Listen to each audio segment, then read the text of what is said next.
Every lord who ever knelt before Duke Ceadric Ashwin understood one absolute truth.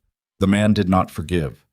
He collected debts the way lesser men collected portraits, and when the aristocracy of the realm gathered inside Evermont Manor on the coldest night of the season, not a single soul suspected that the most dangerous negotiation in a generation would begin with a shattered wine glass and a bleeding servant girl nobody cared to notice.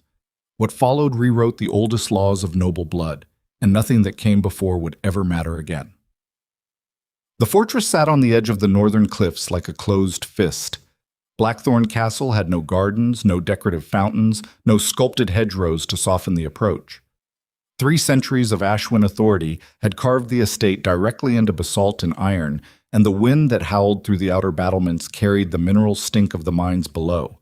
Tin, copper, coal, wealth stripped from the earth without apology. Duke Ceadric Ashwin stood at the tall window of his private study, watching the first snow settle across the tree line. He was 43. The mirror no longer interested him, but the face it returned was sharp-boned and severe, weathered unevenly by northern light and sleepless campaigns against rival houses that had tried, and failed spectacularly, to diminish Blackthorn's stranglehold on parliamentary influence. His dark hair carried threads of gray at the temples. His jaw was cut with the kind of permanent tension that made lesser men stammer when addressing him directly. Behind him, his steward, Aldrich Voss, set a leather folio on the desk and cleared his throat with the careful precision of a man who had learned exactly how long to wait before speaking. The Evermont invitation arrived this morning, Your Grace. Lord Evermont requests your attendance at the winter congregation 3 days hence. The usual flattery. He mentions his daughters no fewer than 4 times. Ceadric did not turn from the window. Which daughters? All of them, though the youngest, Lady Margot, receives particular emphasis. Recently turned 22, Lord Evermont describes her accomplishments with the restraint of a cattle auctioneer. And what does Lord Evermont actually want? Aldrich paused. He had served the Duke for 11 years, long enough to understand that direct questions from Ceadric Ashwin were never conversational. They were tests. He wants the mineral contracts renewed for the southern corridor. The Evermont estates border 3 of your most productive seams. If the current agreement expires without extension, his income drops by roughly 40% within 2 seasons. So the daughters are the packaging. Yes, Your Grace. Ceadric exhaled slowly. The condensation fogged the glass and erased the tree line. Accept the invitation. Aldrich blinked. In 7 consecutive seasons, the Duke had declined every social engagement south of the river. His absence had become its own form of political pressure, a silence that forced anxious lords to speculate endlessly about his intentions. You wish to attend. I wish to see what kind of man sells his children to protect a mining contract. Ceadric turned from the window, and the pale winter light caught the scar that ran from his left ear to the hinge of his jaw. A souvenir from a duel he had won at 26 against a viscount who had questioned his legitimacy in open parliament. Prepare the carriage for Wednesday. 2 outriders. No crest on the doors. Aldrich noted the instruction without expression. No crest meant the Duke wanted to arrive without announcement, which meant he wanted to observe before anyone had time to prepare a performance. This was how Ceadric Ashwin operated, not with spectacle, but with surveillance. He understood a truth that most powerful men never learned. You discovered nothing about people by demanding their attention. You discovered everything by watching what they did when they believed no one important was looking. The road south from Blackthorn wound through frozen forest and sleeping farmland for the better part of 2 days. Ceadric traveled in deliberate discomfort. A closed carriage with minimal heating, no servants beyond the driver and the 2 mounted guards. He read financial correspondence by candlelight, annotating margins with a steel-nib pen, the scratch of it barely audible over the rattle of iron-rimmed wheels on frost-hardened road. He was not a man built for leisure. His father, the previous Duke, had died when Ceadric was 19, a hunting accident that the coroner ruled natural, but that every informed lord understood had been engineered by rivals inside the Privy Council. Ceadric inherited a dominion under siege, its alliances fraying, its treasury systematically drained by corrupt overseers his father had trusted without verification. Within 3 years, he had dismissed every senior advisor, restructured the estate's finances personally, and prosecuted two lords for embezzlement so aggressively that one fled the country rather than face sentencing. By 30, he controlled the largest mineral extraction network in the Northern Territories. By 35, his seat on the Privy Council was permanent and unchallengeable. By 40, his name alone could collapse a business arrangement or resurrect a dying trade route. And through all of it, every negotiation, every confrontation, every calculated display of force, Cedric Ashwin remained profoundly, structurally alone. Not lonely. Loneliness implied desire for connection. What he experienced was something colder and more precise. The understanding that every person who approached him wanted something, and that affection was simply the least honest form of transaction. He had learned this at 19, kneeling beside his father's body while the household staff whispered about inheritance rather than grief. He had never unlearned it. Evermont Manor emerged from the snow-dusted countryside like a wedding cake left on a battlefield. White stone columns, gilded cornices, manicured hedgerows struggling against the frost, every surface designed to project wealth that Lord Evermont could no longer comfortably afford. Cedric noticed the signs immediately. The eastern wing's windows were dark, suggesting unused rooms, heating costs reduced. The stable block held fewer horses than the architecture suggested it should accommodate. The gravel drive had been freshly raked, but the stone edging showed cracks that had gone unrepaired for at least 2 seasons. Lord Evermont greeted him personally at the entrance, which told Cedric everything about the man's desperation. A host of genuine confidence would have sent a steward. Instead, Evermont stood in the freezing doorway wearing a smile so carefully assembled it looked like it had been rehearsed in front of a mirror. "Your Grace, an extraordinary honor. We are deeply, truly deeply, gratified by your attendance." Lord Evermont. Cedric offered nothing beyond the name. He stepped past the host without pausing and surveyed the entrance hall with the professional detachment of a man assessing property he might eventually acquire. The hall was crowded. Perhaps 200 guests occupied the space between the grand staircase and the receiving rooms, their voices creating the particular hum of aristocratic anxiety. Laughter a shade too bright, compliments delivered with surgical precision, every greeting and negotiation conducted beneath the disguise of courtesy. Crystal chandeliers threw fractured light across silk and velvet. The air smelled of beeswax, perfume, and the particular staleness of old money trying to convince itself it was still new. "Allow me to introduce my daughters." Lord Evermont was already steering him toward a cluster of young women arranged near the fireplace with the deliberate symmetry of merchandise in a shop window. "Lady Margot, my youngest, has recently returned from—" "Later," Cedric said. The word landed like a door closing. He moved into the crowd without escort, leaving Evermont frozen mid-sentence with his arm still extended in presentation. Cedric positioned himself near a column where he could observe the room without participating in it. He accepted a glass of wine from a passing servant but did not drink. The glass was a prop, something to hold that prevented people from attempting to shake his hand. Within minutes, he had catalogued the room's power dynamics. 3 clusters of influence. The parliamentary faction near the west windows, speaking in low tones about tariff restructuring. The military families near the east corridor, their postures rigid, their wives bored and competitive. And the merchant-titled nobility in the center, the newest money, the loudest voices, the most desperate for validation from houses that would never genuinely accept them. And then there was the woman no one was watching. She stood near the service corridor, partially concealed by a heavy velvet curtain, speaking quietly to a kitchen maid who appeared to be crying. The woman was tall, nearly as tall as some of the men in the room, with dark hair pinned simply, without the elaborate architectural constructions that adorned the other ladies. Her dress was well made but not current season. The fabric was good quality, the cut flattering, but the color, a deep charcoal blue, was clearly chosen for invisibility rather than display. Cedric watched her place a hand on the maid's shoulder and say something that made the girl stop crying, nod, and straighten her apron before returning to service. The entire exchange lasted perhaps 30 seconds. No one else in the room noticed it. "Who is that?" he said to Aldrich, who had materialized beside him with the silent competence that justified his salary. Aldrich followed his gaze. "Lady Seraphine, Evermont. Eldest daughter, 31, unmarried." Why unmarried? No formal offers on record. The family does not promote her. Lord Evermont's social investments center entirely on the younger daughters, Lady Margot and Lady Corinne. Lady Seraphine manages the household operations, the accounts, the staff, the logistics of events such as this one. Aldrich paused.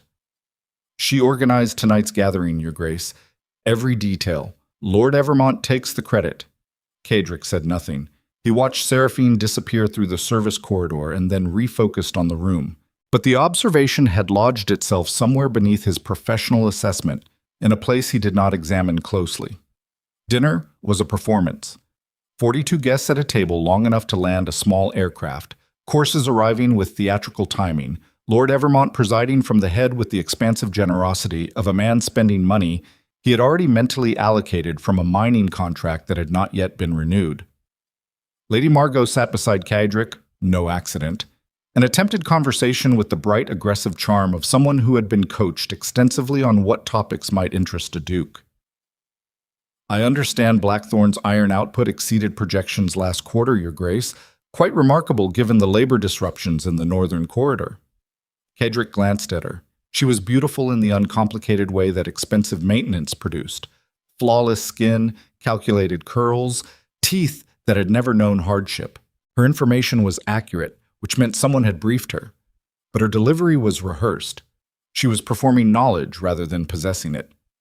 Who told you about the labor disruptions? He said. Margot's smile flickered. I make it my business to understand the affairs of important houses. No, someone prepared you for this conversation. Who? The silence that followed lasted 3 seconds too long. Margot's composure cracked at the edges. A barely perceptible tightening around her eyes, a slight withdrawal of her shoulders. My father suggested I familiarize myself with, your father told you what to say to make me believe you were interested in industry rather than inheritance. Cadric returned his attention to his plate. You may stop. I am not in the market. Margot's face went white, then red. She did not attempt further conversation for the remainder of the meal. Across the table and 7 seats down, Seraphine Evermont watched the exchange without expression. She had seen her sister's preparation, the hours of coaching, the carefully memorized statistics, the dress selected specifically to complement the Duke's known preference for understated elegance. She had said nothing because saying something would have required acknowledging that her family treated marriage as inventory management, and that acknowledgement would have demanded a response she was not yet prepared to deliver. Seraphine had learned across 31 years of systematic invisibility that survival inside a family that did not value her required a particular discipline, not silence. Silence was passive, and passivity invited contempt. What she practiced was something more precise. Strategic irrelevance.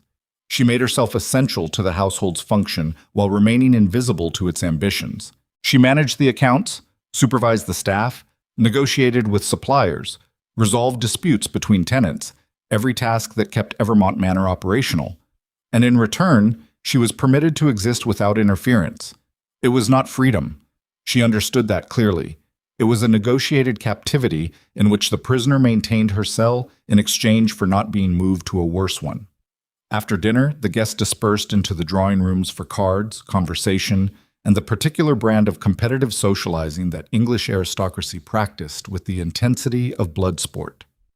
Seraphine supervised the clearing of the dining hall, confirmed the kitchen schedule for the following morning's breakfast service, and resolved a dispute between 2 footmen regarding overnight duties, all before anyone noticed she had left the table. She found a quiet alcove near the library corridor, far enough from the noise to hear herself think. The cold from the stone wall seeped through the fabric of her dress, but she did not move. Cold was honest. Cold did not pretend to be something it was not. You organized this event. The voice came from the shadows to her left, and Seraphine turned to find Duke Cadric Ashwin standing 6 feet away, holding an untouched glass of wine and watching her with an expression she could not immediately classify. It was not the predatory assessment she had seen him deploy on her sister. It was not the dismissive scan he had given her father. It was something closer to recognition, the look of someone who had identified a familiar pattern in an unfamiliar context. I manage the household, Your Grace. Events are part of that responsibility. That is not what I asked. Seraphine met his gaze directly, which she understood was unusual. Most people avoided the Duke's eyes the way they avoided the edge of a cliff, not from politeness, but from a fundamental awareness that proximity to something that powerful and indifferent could destroy you without intention. Yes, I organized it. The guest list, the seating arrangements, the menu, the staffing, the wine selection, the entertainment schedule. Lord Evermont approved the final plan. Lord Evermont approved your plan and presented it as his own. She did not confirm or deny. Her silence was its own answer. Kedrick studied her. Up close, she was not beautiful in the way the aristocracy defined beauty. Not porcelain, not ornamental, not designed to be displayed. Her face was angular and intelligent, with dark eyes that processed information faster than her expression revealed. There were lines at the corners of her mouth that suggested she had once smiled frequently and had trained herself to stop. Her hands were not the pampered instruments of a lady of leisure. They were capable hands, working hands, the kind of hands that solved problems rather than gestured dramatically about them. Your sister attempted to impress me with memorized statistics about iron production, he said. She performed interest the way an actress performs grief, technically competent but fundamentally dishonest. Margot is 22, Your Grace. She does what she has been instructed to do. You are defending her. I am explaining her. There is a difference. The correction was delivered without heat, without deference, without the particular trembling eagerness that Kedrick had come to expect from anyone who found themselves alone with him. This woman was not afraid. She was not performing courage to impress him either. She was simply standing in a cold hallway, speaking plainly, because she had apparently decided that pretending was more exhausting than honesty. Something shifted in Kedrick's chest. Not warmth. He did not trust warmth. Something mechanical, like a lock engaging. The recognition that here was a mind operating on the same frequency as his own, processing the same social theater with the same clinical detachment, but drawing entirely different conclusions from the data. Why did you help the kitchen maid earlier? He said. Seraphine's eyes narrowed. Most guests would not have noticed the exchange. Most guests would not have been watching a service corridor when the main entertainment was happening on the opposite side of the room. Her name is Ellen. She has worked for us for 3 years. She burned her hand on a chafing dish and was terrified that if she reported it, she would be dismissed before the end of the season. Would she have been? Yes. My father considers injured staff a liability, not a responsibility. And you told her otherwise. I told her that if she bandaged the hand and continued service for the evening, I would ensure her position remained secure. I did not promise her kindness. I promised her a practical outcome. Seraphine paused. Kindness without utility is performance. She needed a solution, not sympathy. Kedrick set his wine glass on the nearest window ledge. The crystal caught the corridor's candlelight and threw small, fractured patterns across the stone floor. You understand power. I understand vulnerability, Your Grace. They are not the same thing, but they share a border. The silence between them was not uncomfortable. It was structural, the kind of pause that occurred when two people realized they had accidentally stepped beyond the limits of conventional conversation and were now standing in territory that required a decision about whether to continue. Kedrick made his decision. I will be staying through tomorrow's program, he said. I would like to see the household accounts. Seraphine stared at him. Of every possible response, this was the one she had not anticipated. Lords asked for introductions, entertainment, flattery, access to her father's political network. No one had ever asked to see how the house actually functioned. The household accounts.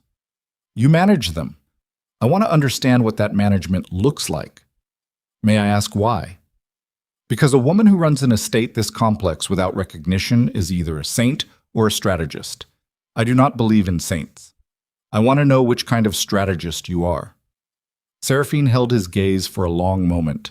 She understood, with the precision that years of navigating hostile family dynamics had sharpened into instinct, that this man was not making casual conversation. He was conducting an evaluation. And unlike every other evaluation she had endured in this house, her father's dismissal, her sister's contempt, the aristocracy's pity, This one did not feel designed to diminish her. "Tomorrow morning," she said, after breakfast service. "The study on the second floor." Kedrick nodded once and walked away without farewell. Seraphine remained in the alcove. Her heartbeat had accelerated, and she placed a hand against the cold stone wall until the rhythm steadied. She was not naive enough to mistake attention for interest or interest for respect. Powerful men examined things before they acquired or discarded them. She had seen her father do it with horses, with land, with people. But there had been something in the Duke's voice, not in the words themselves, but in the spaces between them, that she could not explain away with cynicism. He had asked to see her work, not her face, not her family connections, not her potential usefulness as a political ornament, her work. She pressed her back against the stone and closed her eyes. Inside the drawing rooms, she could hear laughter, music, the bright, meaningless noise of people performing happiness for an audience of equally unhappy performers. Out here, in the cold silence of a corridor nobody visited, something had begun that she did not yet have a name for, and it terrified her far more than invisibility ever had. The following morning, Seraphine sat at the second-floor study desk at 7:15, a full 90 minutes before the household would begin preparing breakfast service for the remaining guests. She had arranged the ledgers chronologically: 5 years of accounts, supply contracts, staff records, tenant agreements, and maintenance logs, each volume marked with handwritten tabs indicating sections she considered relevant to a mind like the Duke's. She was not certain he would come. Men of his position made statements of intention the way they made promises, strategically, with no binding obligation. She had prepared anyway because discipline was the only currency that never devalued. At exactly 7:30, Kedrick Ashwin entered the study without knocking. He wore riding clothes, dark wool, mud-flecked boots, no ornamentation.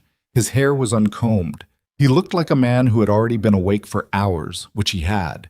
He had walked the perimeter of the Evermont estate at dawn, cataloging the condition of fencing, drainage, outbuildings, and access roads.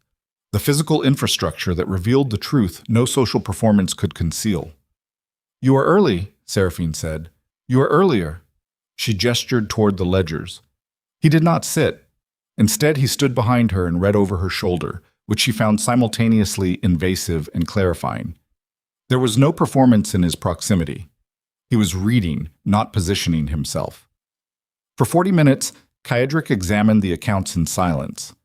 Seraphine answered questions when asked, brief, precise responses that demonstrated comprehensive understanding of every figure, every variance, every decision behind every expenditure. She did not embellish or explain herself. She presented data the way a surgeon presented evidence: clean, sequential, indifferent to comfort. At the 40-minute mark, Kedrick straightened and said, "Your father is spending beyond his means by approximately 18% annually. The gap is concealed by deferred maintenance and reduced staff compensation. At this rate, Evermont Manor will require external financing within 3 years." 2.5, Seraphine corrected quietly. "If the mineral contracts with Blackthorn are not renewed, the timeline compresses to 14 months. Kedrick looked at her. "You know exactly how precarious your family's position is. I have known for 4 years, Your Grace, and you have said nothing. I have said everything, to my father, in writing, on 6 separate occasions. He does not read my correspondence. He signs the documents I prepare and assumes the numbers resolve themselves." She closed the nearest ledger with a control that cost her more than she allowed her face to show. Lord Evermont believes financial management is a clerical function. He does not understand that it is the difference between sovereignty and collapse. The word sovereignty hung in the air between them. It was not a word most women used casually. It was not a word most people of any gender deployed with that kind of quiet, furious precision. Kedrick sat down for the first time. He pulled a chair opposite the desk and faced her directly, elbows on his knees, hands clasped.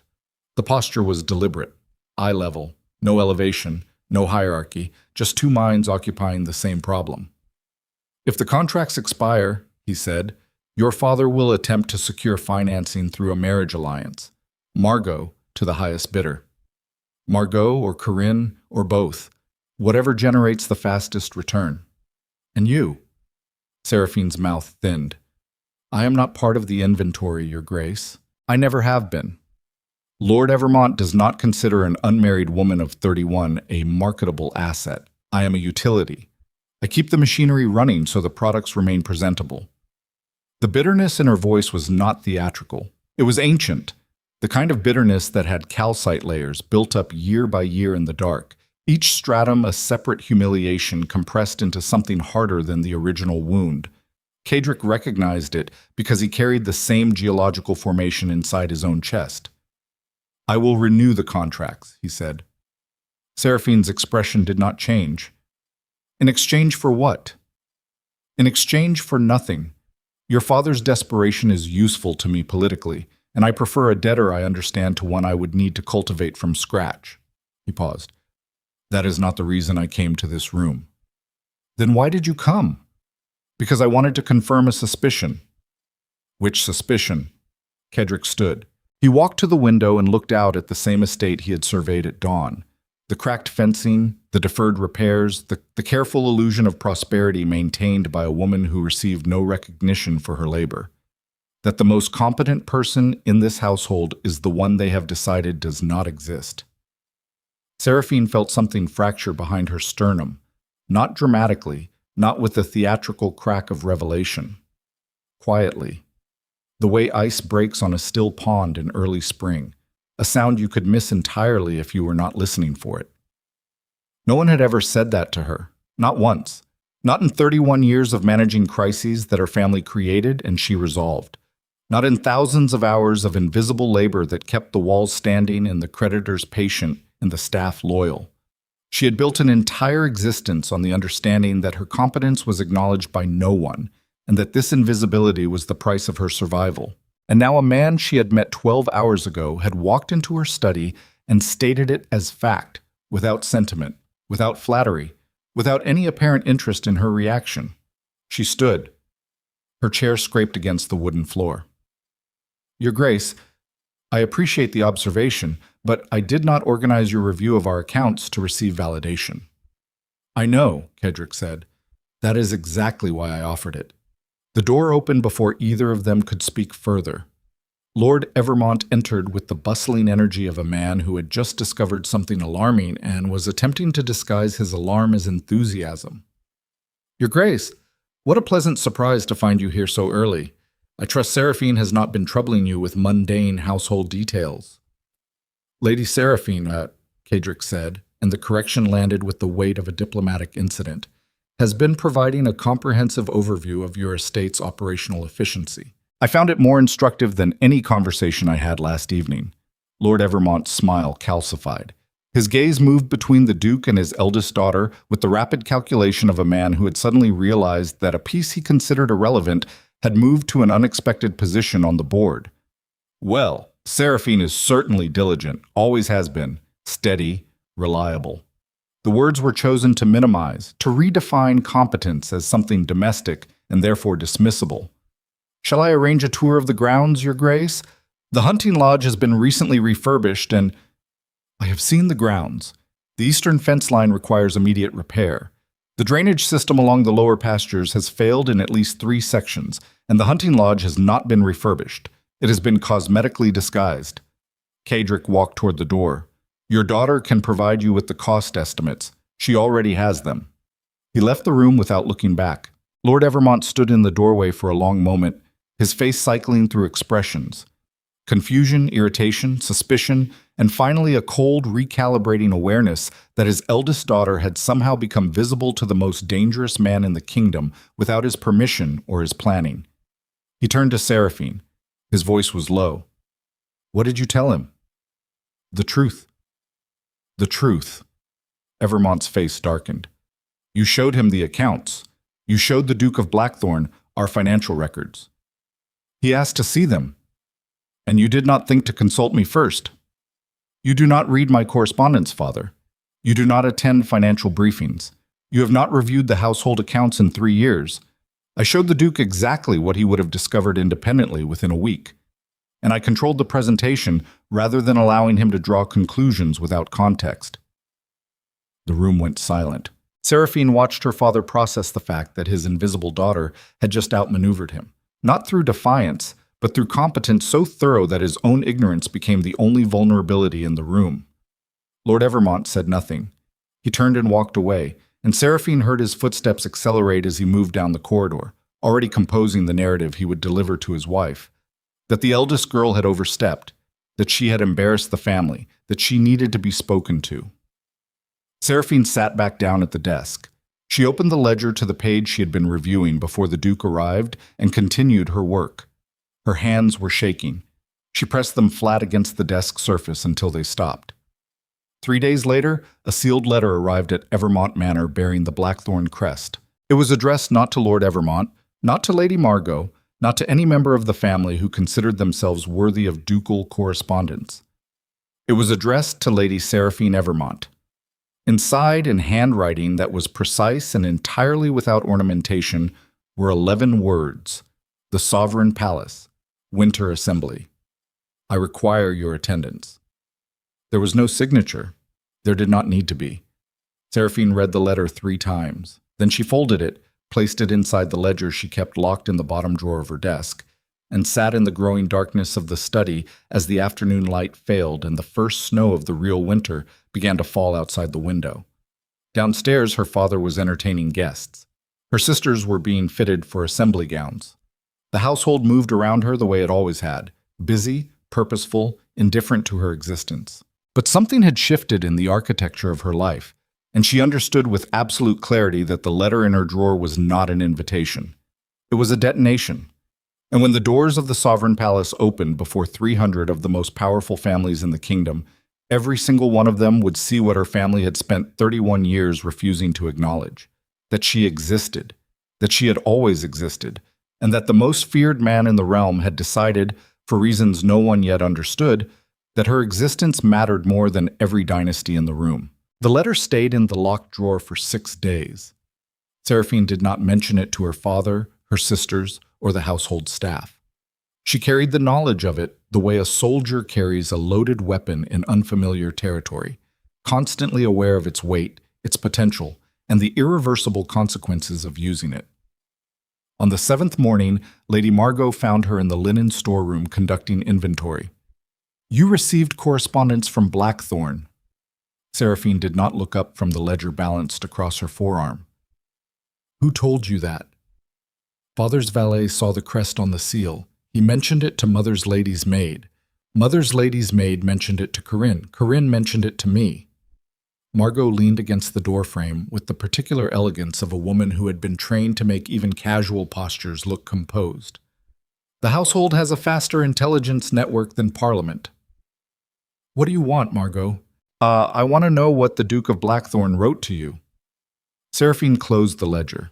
She looked at her sister, 22, exquisite, radiating the kind of effortless confidence that came from never having been treated as surplus inventory. Margot was not cruel by nature. She was cruel by inheritance, the way certain families pass down bone structure or weak lungs. She had simply absorbed the household's ranking system so thoroughly that she no longer questioned it. He wrote a private communication. It will remain private. Seraphine. Margot's voice dropped the social polish. Underneath was something raw. Not quite fear, but the particular alertness of someone who had suddenly noticed the ground shifting beneath a foundation she had always assumed was permanent. I sat beside that man at dinner. He dismissed me like I was a catalog entry. And then he spent the next morning alone with you reviewing accounts. Accounts. Do you understand what people are saying? I imagine they are saying whatever protects their assumptions. They're saying you manipulated him, that you showed him damaging information about father's finances to make yourself appear indispensable. Seraphine felt the accusation land in the space between her ribs, in the place where she stored every slight she had ever received from this family, compressed, catalogued, preserved with the precision of someone who understood that forgetting a wound did not heal it, only concealed the infection. And what do you believe, Margot? Margot hesitated. The hesitation was more honest than anything she had said so far. I believe you are smarter than any of us have ever acknowledged, and I believe that terrifies father more than anything the Duke could do to him. The admission cost Margot something. Seraphine could see it in the slight contraction around her sister's eyes. the involuntary flinch of a person confronting a truth they had spent years ignoring because acknowledging it would have required them to reconsider their own position in the hierarchy. "Go back downstairs," Seraphine said. "Tell whoever is asking that the letter concerned estate business, nothing more." "Is that true?" "It is what you will say." Margot stared at her for a long moment, then turned and left without another word. Her footsteps receded down the corridor, measured, deliberate, the sound of someone retreating from a conversation they were not equipped to finish. Seraphine reopened the ledger. The numbers blurred momentarily. She blinked until they resolved. She had 14 days before the winter assembly. 14 days to decide whether to walk into the most public arena in the kingdom beside a man whose attention alone could dismantle everything her family had spent generations constructing. The alternative was the drawer, the locked drawer, the folded letter, the quiet return to invisibility, the continuation of a life that functioned but did not exist. She had survived 31 years by making herself essential without being visible. The strategy had kept her safe. It had also hollowed her out so completely that some morning she caught her reflection in the study window and felt a momentary disconnection, as though the woman looking back was someone she had agreed to impersonate but could no longer quite remember inventing. That night, she unlocked the drawer. She read the 11 words one final time. Then she wrote a single-line response on Evermont stationery, sealed it without family crest or identifying mark, and placed it on the outgoing correspondence tray before she could reconsider. The response read, "I will attend. Provide no escort. I will arrive alone." 200 miles north, Cedric Ashwin received the reply at his desk in the Blackthorn study.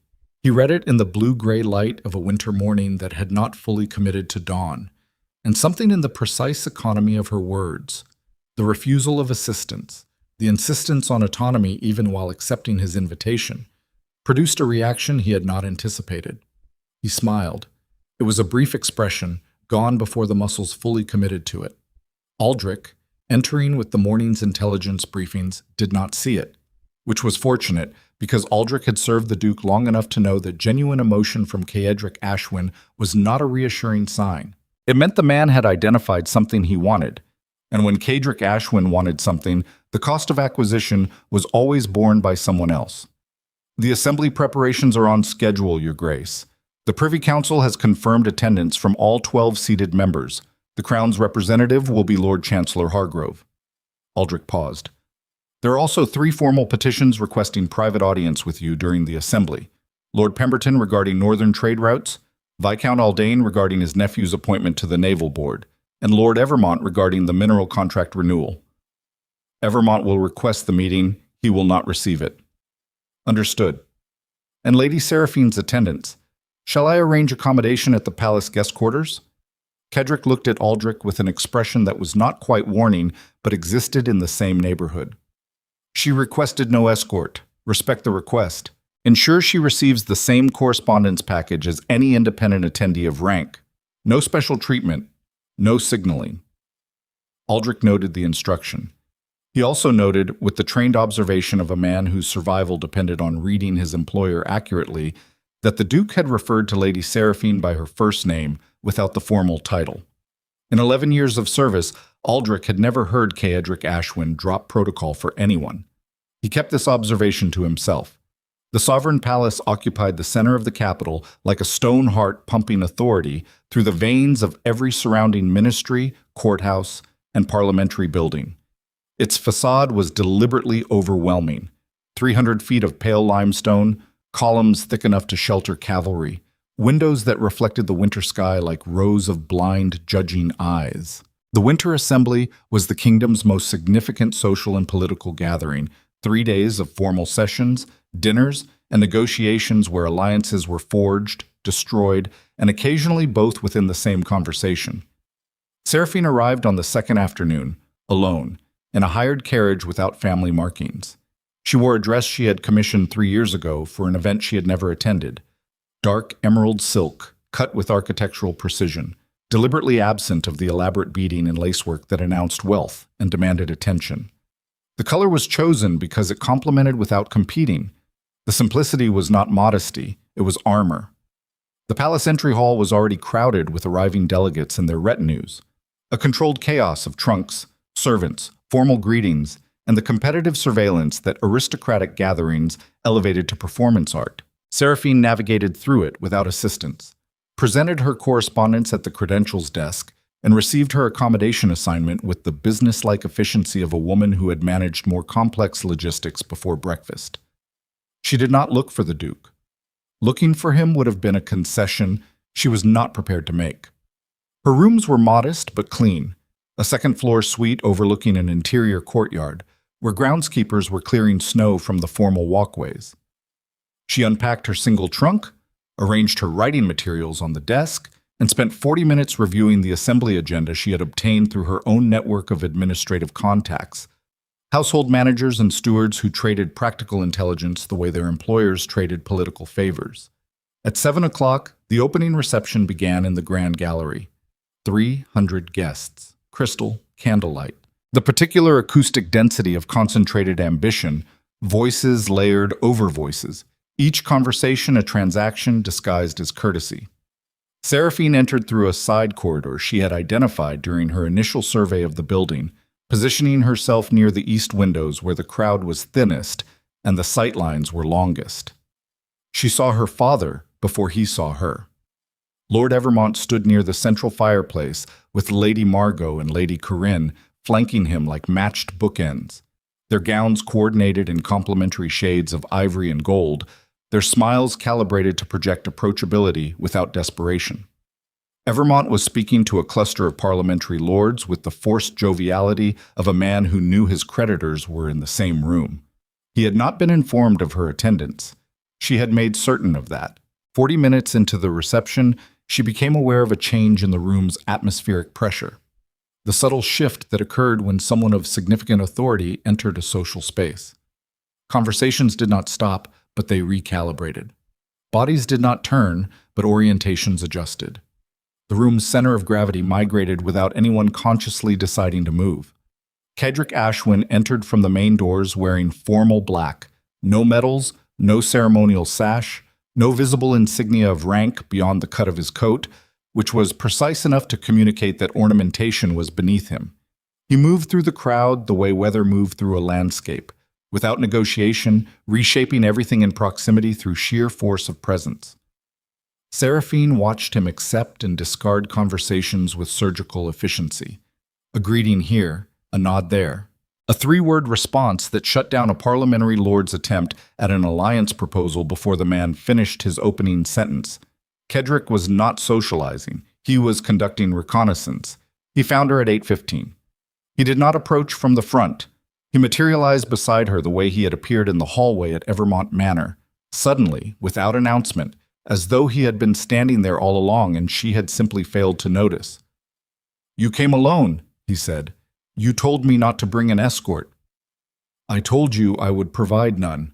I did not tell you not to bring your own." "I do not have one to bring, Your Grace." Cedric studied her profile. The emerald dress changed the geometry of her face, sharpened the angles, deepened the shadows beneath her cheekbones, gave her the particular severity of a woman who had decided to stop apologizing for occupying space. "Your father does not know you are here." "He does now." Seraphine inclined her head slightly toward the central fireplace. Cedric followed her gaze to Lord Evermont, who had gone absolutely still mid-sentence, his wine glass suspended halfway to his mouth, his eyes locked on his eldest daughter standing beside the Duke of Blackthorn with the fixed horror of a chess player who has just realized he has been in check for several moves without knowing it. "He looks unwell," Cedric observed. "He looks surprised. The distinction matters. Unwell implies vulnerability. Surprised implies miscalculation. My father does not miscalculate often, but when he does, he responds with aggression rather than reassessment." "You expect him to confront you." "I expect him to confront you. I am not important enough to confront directly. You are not safe enough to confront publicly. He will find a private moment and attempt to reframe my presence as a family embarrassment that you have been too gracious to notice." Cedric's mouth twitched. Not a smile, something harder. "And when he does, you will handle it however you choose, Your Grace. I did not come here to be managed." "No," Cedric said. "You came here because staying invisible was no longer a viable strategy." The accuracy of the statement hit her like a cold draft through an open door. She turned to look at him fully for the first time that evening, and what she found in his expression was not the predatory assessment she had braced for. It was recognition, the same recognition she had seen in the Evermont hallway. One exile identifying another, not with sentimentality, but with the practiced awareness of someone who understood that isolation was not a condition to be pitied, but a position to be leveraged. "Why did you invite me here?" she said. Her voice was quiet, but the question was not small. "Because this room is full of people who perform value. You are the only person I have met in this kingdom who produces it. That is a transactional assessment. Everything is a transactional assessment. The question is whether the transaction is honest." Seraphine held his gaze. Around them, the reception continued. Music, movement, the ceaseless machinery of aristocratic performance. But the space between them had contracted into something private and electrically charged, a conversation that had abandoned the conventions of polite exchange and was now operating on a frequency that made the surrounding noise irrelevant. "I need to understand something," she said, "before this goes further. Ask. You are the Duke of Blackthorn. You control the largest mineral network in the Northern Territories. You hold a permanent seat on the Privy Council. Your name alone can collapse a business arrangement or restructure a trade route. You could marry any woman in this kingdom, any daughter of any house, at any level of rank or fortune. You could secure any political alliance you wanted through a marriage contract drafted before breakfast." She paused. "Why are you standing next to me?" The question was not coy. It was not fishing for reassurance. It was the question of a woman who had spent 3 decades being treated as surplus, who understood her own capabilities with forensic clarity, and who needed to know whether the man beside her saw something real or was simply captivated by the novelty of someone who did not perform for his approval. Kedrick was silent for a long time, long enough that Seraphine's pulse began to thicken in her throat. "Because you told me kindness without utility is performance," he said finally, "and in 30 years of ruling a dominion built on fear and extraction, no one has ever said anything to me that accurate." He turned to face her fully. The candlelight caught the scar along his jaw, and in that light it looked less like a wound and more like a statement, proof that he had been tested and had chosen violence over surrender. "I am standing next to you because you are the first person I have encountered who thinks about power the same way I do, but has not been destroyed by it. You do not know whether I have been destroyed by it. I know that you are here, alone, in a room designed to humiliate anyone without a title worth auctioning, and you are not performing composure, you are composed." He paused. "That is not the behavior of someone who has been destroyed. That is the behavior of someone who has been forged." Seraphine felt the word forged settle into her chest like a key turning in a lock she had forgotten existed. It was not a compliment. It was a diagnosis, and it was so precisely correct that she could not argue with it without lying. Before she could respond, Lord Evermont appeared at Kedrick's right shoulder. His face had been reassembled into an expression of paternal warmth so artificial it could have been stamped from tin. "Your Grace, I see you have encountered my eldest, Seraphine. I was not aware you had received an invitation to the assembly." "She received the same invitation as every attendee of appropriate rank," Kedrick said. His voice had not changed volume or register, but the temperature around the 3 of them dropped by several degrees. "I was not aware attendance required your approval." Evermont's smile held, barely. "Of course not. I simply meant, it is unusual for Seraphine to attend social functions of this scale. She typically prefers the administrative side of our household obligations. She prefers the work that keeps your household solvent while you attend functions of this scale." The correction was delivered without emphasis, which made it devastating. Evermont's composure fractured, a hairline crack, visible only to someone watching closely, but Seraphine was watching, and what she saw in her father's eyes was not anger. It was the particular panic of a man who had just realized that his most disposable asset had been identified as his most valuable one by the only person in the kingdom whose opinion he could not afford to dismiss. "Your Grace, perhaps we might discuss the mineral contracts at a more appropriate—" "There is nothing to discuss. The contracts will be renewed on existing terms. I have already instructed my solicitors." Kedrick did not look at Evermont.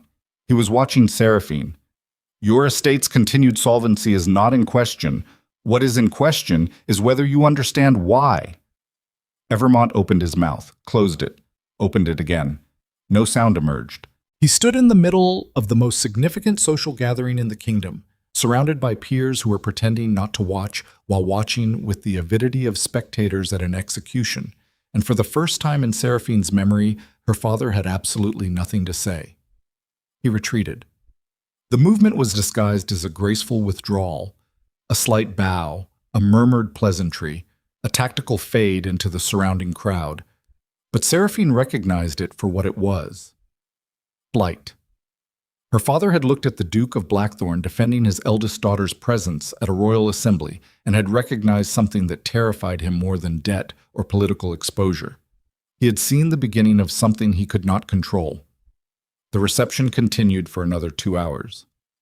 Cadric remained at Seraphine's side for most of it, not possessively, not demonstratively, but with the quiet consistency of a man who had made a decision and saw no reason to disguise it.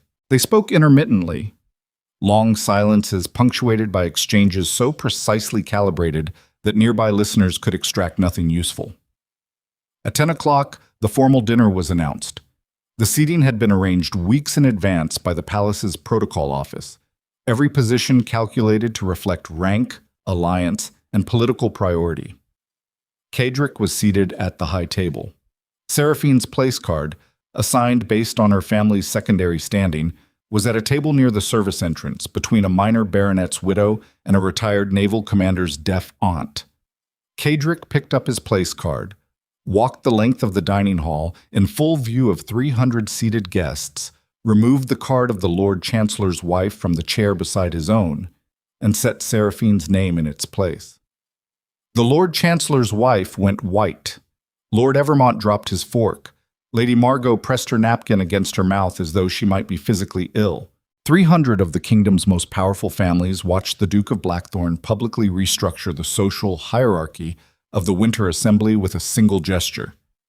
Cadric returned to Seraphine, who had not moved from her assigned seat. "Your Grace, you cannot rearrange the palace seating protocol." "I just did." "The Lord Chancellor's wife will recover. Social inconvenience is not a fatal condition." He extended his hand. "Will you sit beside me, Lady Seraphine, or do you prefer the company of Baronet Whitmore's widow and Commander Ashford's aunt?" Seraphine looked at his hand. She looked at the 300 faces turned toward her, some horrified, some fascinated, some already calculating the political implications of what they were witnessing. She understood, with the clarity that only comes at the exact moment when retreat becomes impossible, that taking his hand was not a social decision. It was a detonation. The moment her fingers touched his, every assumption the aristocracy held about her, invisible, disposable, irrelevant, would be obliterated, and the explosion would not be contained.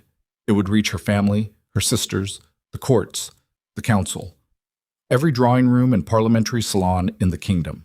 There would be no returning to the locked drawer, no retreating into the safety of strategic irrelevance, no version of her former life that would survive this moment intact.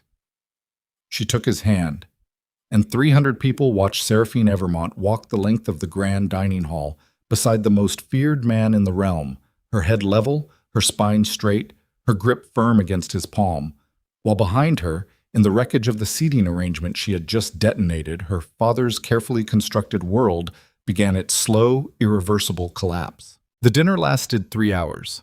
Seraphine sat beside the Duke of Blackthorn, while 300 guests consumed 7 courses and an incalculable quantity of resentment. Conversations at surrounding tables operated at reduced volume. The particular hushed intensity of people who were discussing the spectacle in front of them while pretending to discuss anything else. Forks scraped porcelain with unnecessary precision. Wine was consumed faster than protocol advised. The Lord Chancellor's wife, relocated to a seat between a trade envoy and a minor earl's second son, maintained an expression of dignified composure that cost her visible muscular effort. Seraphine ate. She spoke when addressed. She did not perform gratitude, did not project triumph, did not offer the room the satisfaction of any visible emotion they could interpret as either victory or discomfort. She simply existed in the seat Cadric had placed her in, and by the time dessert arrived, her presence had become a fact the room could no longer treat as an anomaly. Facts were harder to dismantle than scandals. Scandals required only a better scandal to replace them. Facts required evidence, and no one in the dining hall had any evidence that Seraphine Evermont was anything other than exactly what she appeared to be. A composed, intelligent woman sitting beside the most powerful man in the kingdom because he had chosen to put her there. Afterward, in the corridor outside the Grand Gallery, Cadric walked her to the base of the east staircase that led to the guest quarters. They stood in the residual warmth of a wall sconce, their shadows long and overlapping against the limestone. "You handled that well," he said. "I handled dinner. It is not a remarkable skill. You handled 300 people deciding simultaneously whether to respect you or destroy you. That is a remarkable skill.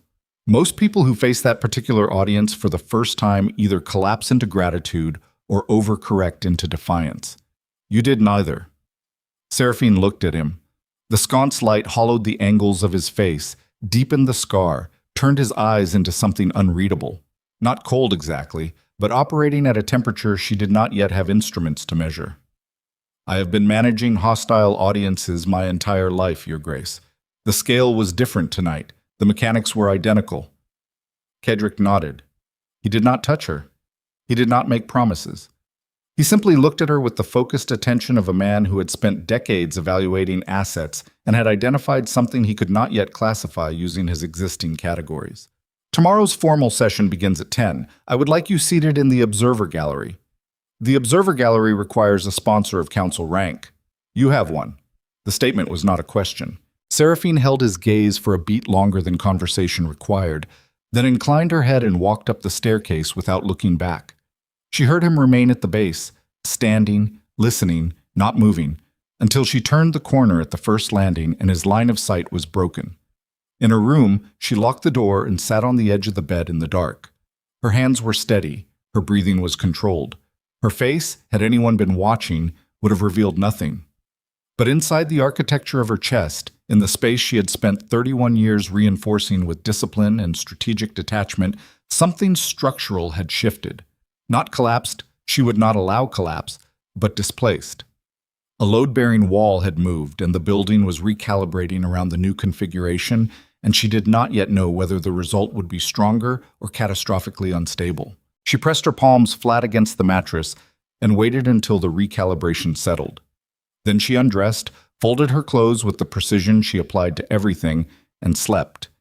Deeply, completely, the way people sleep who have made a decision and no longer need to deliberate.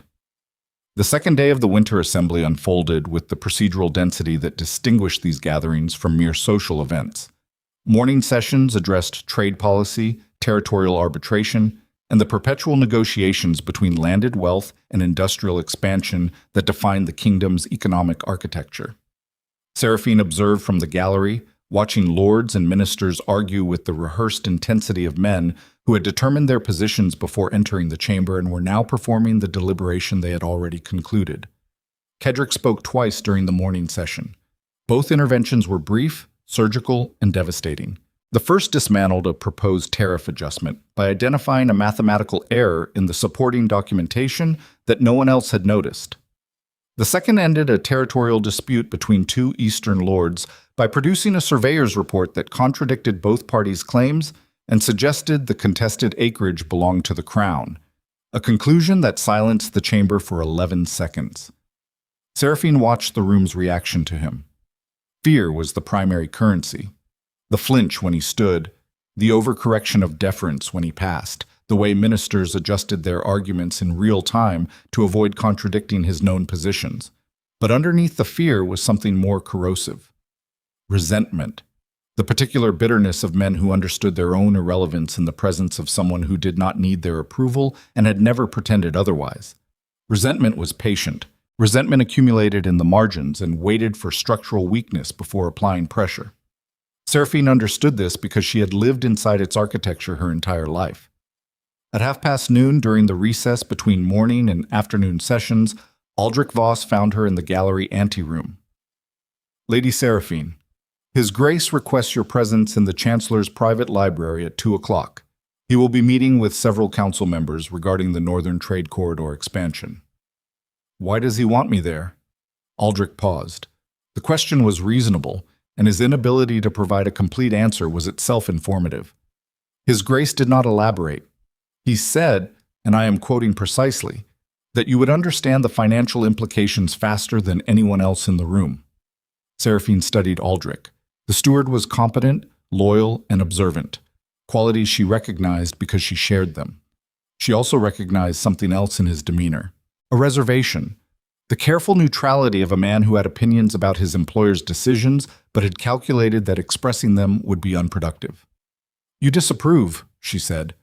Aldrich's expression did not change. My approval is not relevant to His Grace's decisions. That is not what I asked.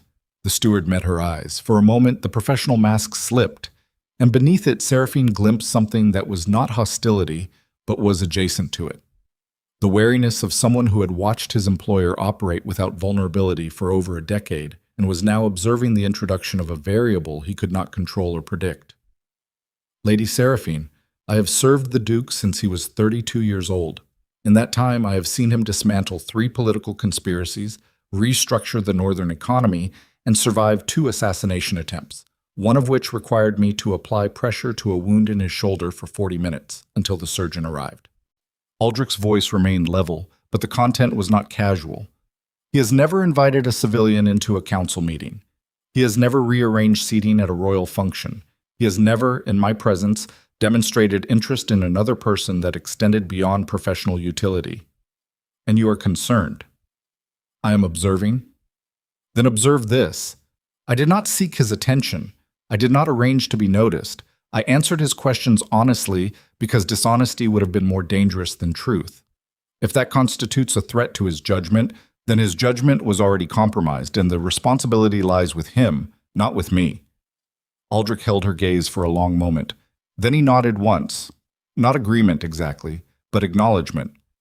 The nod of a man who had tested a perimeter and found it defended. 2 o'clock. The Chancellor's Library. 3rd floor, East Corridor. He left. Seraphine arrived at the library at 1:55. The room was paneled in dark oak, the shelves dense with volumes that had been arranged for aesthetic impact rather than reference utility. A circular table occupied the center, surrounded by 8 chairs. Kedrick stood at the window. 3 council members were already seated. Lord Pemberton, a broad-shouldered man whose northern estates bordered Blackthorn territory, Sir Edwin Hale, the Crown's Trade Commissioner, and a man Seraphine did not recognize, slender and precise, who watched her entrance with the particular attentiveness of someone cataloging information for later use. Kedrick turned from the window. Gentlemen, Lady Seraphine Evermont. She manages the Evermont estate's financial operations and has a comprehensive understanding of the supply chain dependencies along the southern mineral corridor.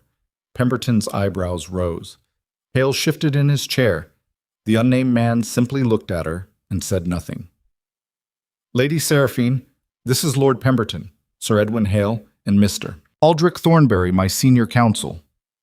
Not Aldrich the steward, a different Aldrich. Seraphine noted the name and the face, sharp features, thinning hair, eyes that moved with the quick lateral precision of a man accustomed to reading documents faster than the people presenting them. Thornbury was the kind of man who existed in the space between authority and execution, too important to ignore, too controlled to predict. Mr. Thornbury, Seraphine said. Thornbury's mouth produced something that was technically a smile. Lady Seraphine, the Duke speaks highly of your analytical capabilities. The Duke has seen one set of household accounts. His assessment is generous. Or accurate. Thornbury's gaze held hers for a beat too long. Accuracy and generosity are not mutually exclusive. The meeting lasted 90 minutes. The subject was the proposed expansion of the Northern Trade Corridor, a project that would connect Blackthorn's mineral network to 3 additional port cities, increasing export capacity by an estimated 30%, but requiring significant infrastructure investment and the cooperation of at least 4 territorial lords whose interests did not naturally align. Seraphine listened for the first 30 minutes, building a mental model of the financial architecture from the fragments of data scattered across the conversation. At the 31-minute mark, she identified the structural flaw. The financing model assumes static extraction rates, she said, but Blackthorn's output has been declining in the eastern seams for 2 consecutive quarters. If the corridor expansion is capitalized against projected revenue from those seams, the debt service becomes unsustainable within 3 years. The room went silent. Pemberton looked at Cadric. Hale looked at his notes. Thornberry looked at Seraphine with an expression she could not read, something between admiration and alarm. Cadric looked at her with an expression she could read. It was the same expression he had worn in the Evermont study, the look of a man who had formulated a suspicion and was watching it confirmed in real time. "She is correct," he said. "The eastern seam projections in the current proposal are based on geological surveys conducted 4 years ago. Updated assessments suggest a 12% reduction in extractable reserves. The financing model needs to be restructured around the western and central operations." Pemberton leaned forward. "You knew this." "I suspected it. Lady Seraphine confirmed it." The meeting concluded with a revised analytical framework that incorporated Seraphine's observation and reassigned the capital structure accordingly. As the council members departed, Thornberry lingered at the door. "An impressive intervention, Lady Seraphine." "It was arithmetic, Mr. Thornberry, not intervention. In this kingdom, accurate arithmetic delivered at the right moment is the most dangerous form of intervention." Thornberry held her gaze.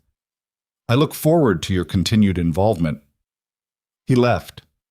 The door closed. Seraphine and Cadric were alone in the library. "Thornberry has been my senior counsel for 6 years, Cadric said. "He manages the legal architecture of every significant Blackthorn transaction. He has never complimented anyone in a professional setting." "He was not complimenting me. He was assessing me." "Yes." "And what was his assessment?" Cadric walked to the table and gathered the documents Pemberton had left behind. His movements were precise but slower than usual, the deliberate pacing of a man processing multiple calculations simultaneously. "Thornberry assesses everyone. It is why I employ him. His assessment of you will be thorough, and it will be delivered to me in writing within 48 hours. You are having your counsel investigate me. I am having my counsel do what he does. If that concerns you, it should concern you less than the alternative, which is making decisions about your involvement in Blackthorn affairs based on instinct rather than intelligence." Seraphine recognized the logic. She did not like it, but she recognized it. The architecture of a man who had been betrayed early enough in life to build verification systems into every relationship, including ones he appeared to be choosing freely. Cadric did not trust. He processed, and processing required data. "I am not a transaction," she said quietly. Cadric stopped moving. He stood at the table with Pemberton's documents in his hands and looked at her, and for the first time since she had met him, his expression lost its professional calibration. What replaced it was something raw and unfinished, not vulnerability exactly, but the ghost of it, the shape of a feeling that had been so thoroughly suppressed it no longer knew how to present itself intact. "No," he said. "You are not." He said nothing else. He gathered the remaining papers and left the library, and Seraphine stood alone in the oak-paneled room, listening to his footsteps recede down the east corridor, and understood that whatever was developing between them had just crossed a threshold that neither of them could reverse. The betrayal arrived 72 hours later after the assembly concluded, and Seraphine returned to Evermont Manor. It arrived in the form of documents, 14 pages of forged correspondence meticulously fabricated on Blackthorn stationery, purporting to show a financial arrangement between Seraphine and the Duke, a secret agreement in which she had provided confidential Evermont financial data in exchange for personal compensation and a guaranteed marriage contract. The letters were detailed enough to be plausible, specific enough to be damaging, and distributed simultaneously to 6 parliamentary offices, 3 newspaper editors, and the Lord Chancellor's private secretary.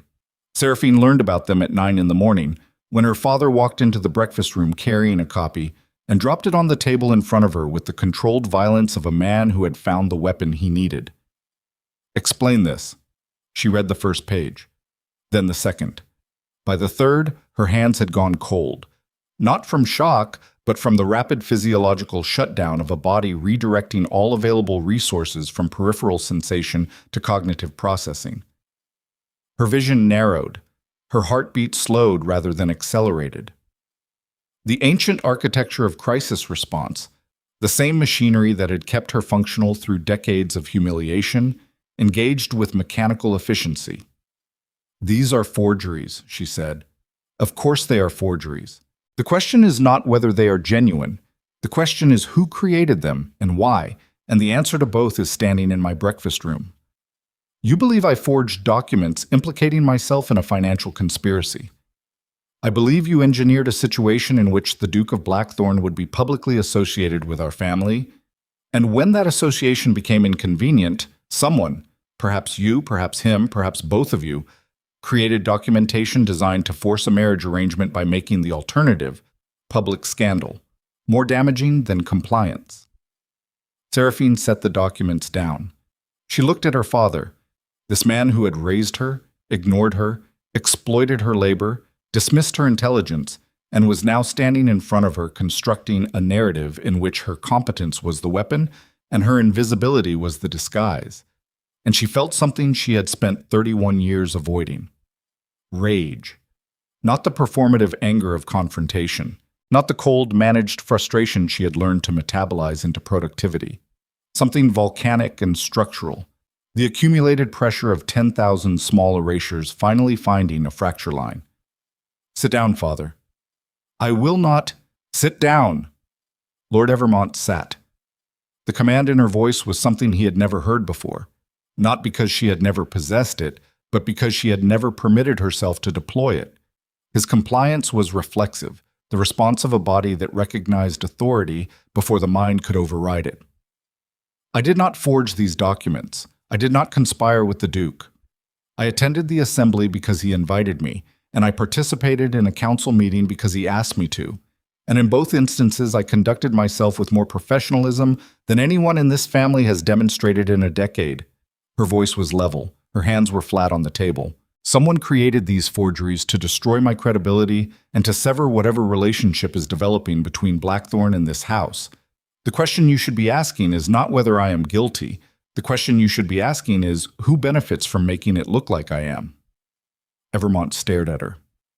The calculation behind his eyes was rapid and transparent, the visible machinery of a man reassessing a situation he had entered with a predetermined conclusion and discovering that the evidence did not support it. "If not you, then who?" "Someone with access to Blackthorn's stationery. Someone who understands the financial details of our arrangement well enough to fabricate plausible correspondence. Someone who has been inside both households." The implication settled over the room like frost. 300 miles north, Kedrick Ashwin received his own copy of the forged documents at 11 in the morning, delivered by a parliamentary courier who had been instructed to wait for a response. He read them standing at his desk, and Aldrich Voss, who was present, would later describe the Duke's reaction as the most frightening thing he had witnessed in 11 years of service. Not because Kedrick displayed anger, but because he displayed nothing. His face went blank. His body went still. The documents might have been a weather report for the attention his expression gave them. Then he spoke, and his voice was the temperature of January groundwater. "Bring me Thornbury." Aldrich hesitated. "Your Grace, now." Thornbury arrived within the hour. He entered the study with the composed demeanor of a man who expected to be consulted on a legal matter, and found instead the Duke of Blackthorn standing at the window with a set of forged documents spread across the desk, and an expression that made the oxygen in the room feel suddenly insufficient. "I received something interesting this morning," Kedrick said without turning. 14 pages of correspondence I did not write, on stationery I did not authorize, describing a financial arrangement I did not make. The documents are competent forgeries. The Blackthorn seal is accurate. The financial details are specific enough to suggest access to internal records." Thornbury examined the pages. His face maintained its professional neutrality, but his hands, Kedrick noticed, moved through the documents faster than a man encountering them for the first time would typically read. "This is deeply concerning, Your Grace. The fabrication quality suggests someone with direct access to my legal files, my correspondence templates, my financial records."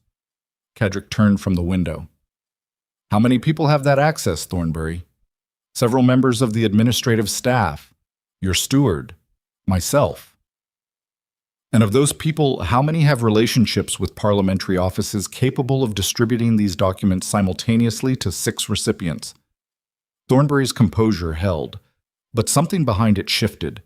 A micro-expression, visible for less than a second, that Kaedric's predatory attention captured and classified before conscious analysis could intervene. It was the expression of a man who had prepared for a confrontation but had not expected it to arrive this directly.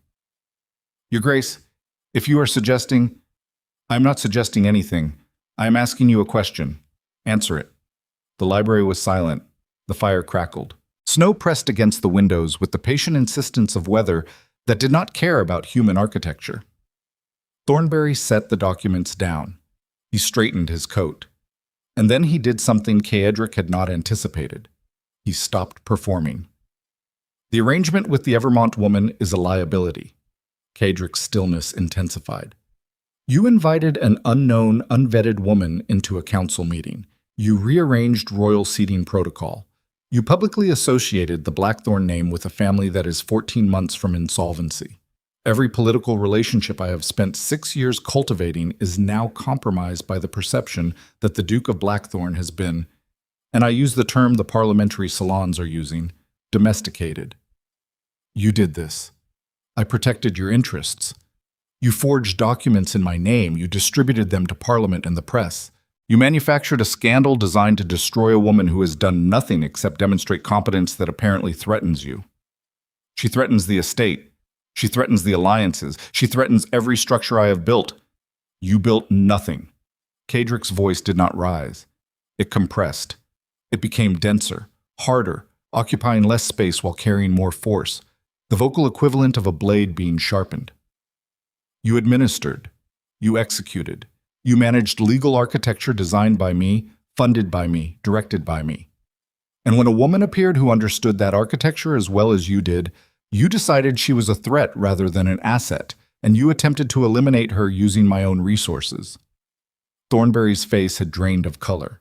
His hands, still resting on the documents he had created, were trembling with the fine motor disturbance of a man whose body understood the danger his mind was still attempting to negotiate away. I have served you loyally for 6 years. You served yourself. You served a version of Blackthorn in which your access was unchallenged and your position was permanent. The moment that permanence was threatened, you revealed exactly what your loyalty was worth. Kaedric picked up the forged documents and held them in front of Thornbury's face.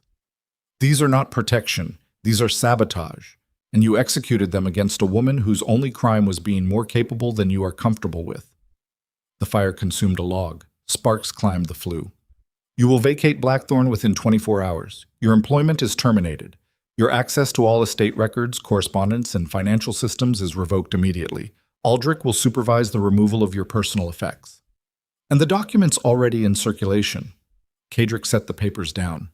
He looked at Thornbury with an expression that was not anger.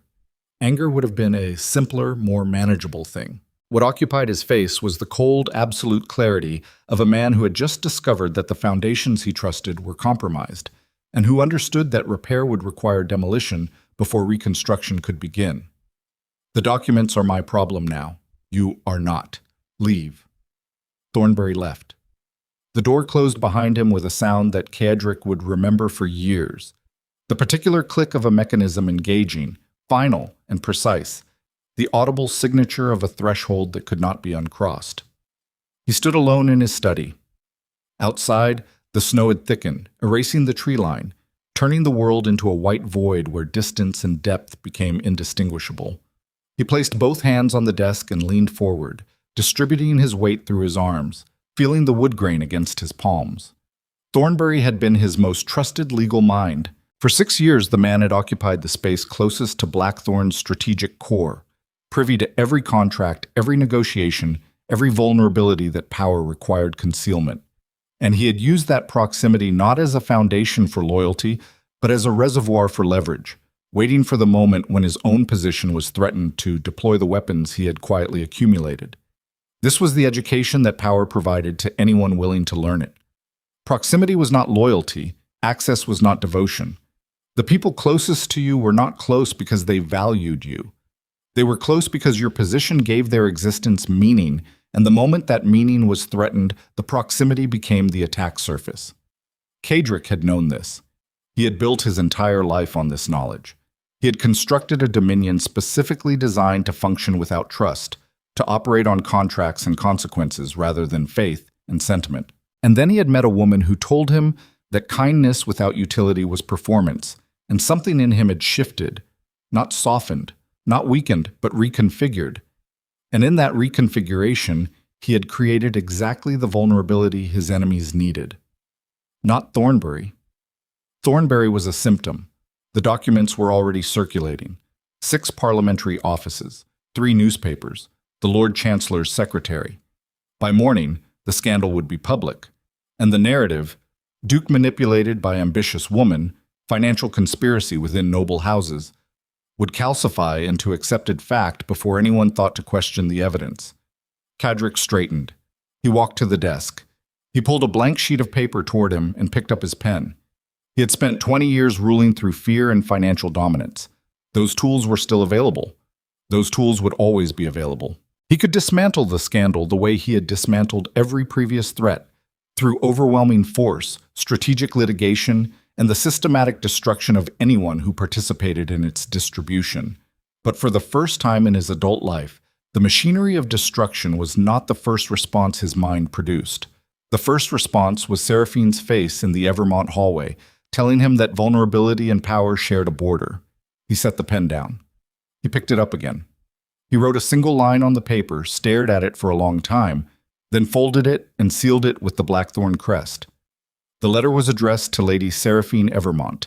Its contents were 4 words. I need your counsel. 4 words that the Duke of Blackthorn had never written to any living person. 4 words that acknowledged something he had spent 2 decades engineering his life to never require. That he could not resolve this alone, and that the person he needed was the same person the scandal was designed to destroy. Outside, the snow continued to fall, patient and absolute, burying the landscape under a silence that felt less like peace and more like the held breath before a detonation. And in Evermont Manor, 300 miles south, Seraphine sat at her desk with forged documents spread before her, and her father's accusations still echoing in the walls, and understood with the clarity of someone who had survived by reading patterns that the conspiracy was not finished. Thornbury was gone, but the documents were alive. The scandal was moving through the kingdom's information architecture with the speed and indifference of a virus, and by the time Kadric's letter reached her, the damage might already be irreversible. She needed to move. Not react. Move. Strategically. Immediately. With the kind of precision that left no margin for the sentimentality that had brought them both to this exact, impossible position. She pulled a fresh sheet of paper from the drawer. Her hand was steady. Her mind was already 3 steps ahead, mapping the parliamentary contacts, the editorial relationships, the financial pressure points that could be leveraged to control the narrative before it controlled them. But her chest, in that space behind her sternum, where something had fractured the first time Kadric acknowledged her competence, ached with a pain she could not strategize away. Because the betrayal had not come from an enemy. It had come from the inside. And the lesson it carried was the oldest one in the architecture of power. That the walls you build to protect yourself become the exact structure your enemies use to bury you.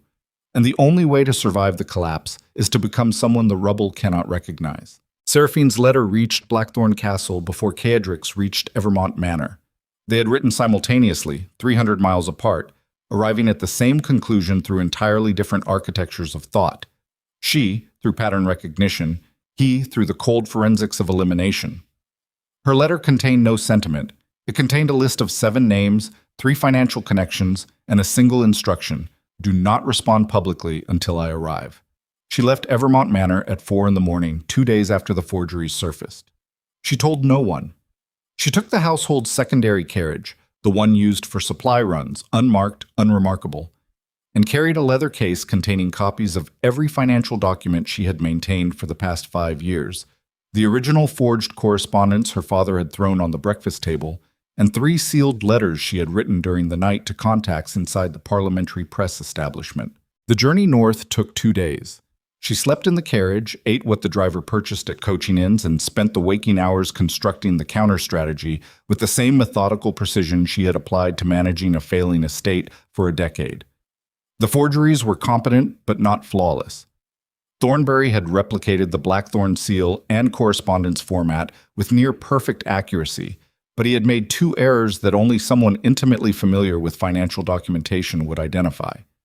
First, the dates on 3 of the fabricated letters coincided with days when the Blackthorn administrative offices were closed for estate inventory, a schedule Thornbury himself had established and apparently forgotten when backdating his forgeries. Second, the financial figures cited in the alleged agreement referenced account structures that had been reorganized 8 months ago, meaning the documents described transactions routed through ledger categories that no longer existed.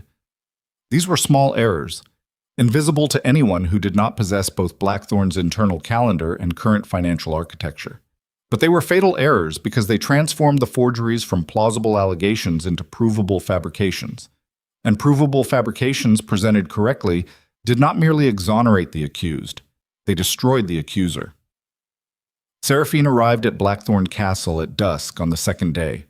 The fortress materialized from the frozen landscape the way she remembered from descriptions she had read in administrative correspondence, massive, unadorned, carved from the same basalt that formed the cliffs beneath it.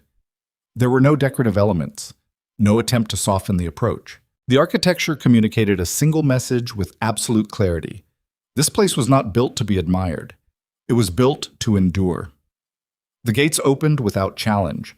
Aldrich Voss met her at the entrance with an expression that combined professional courtesy with visible relief, the look of a man who had been managing a crisis alone and had just identified reinforcement.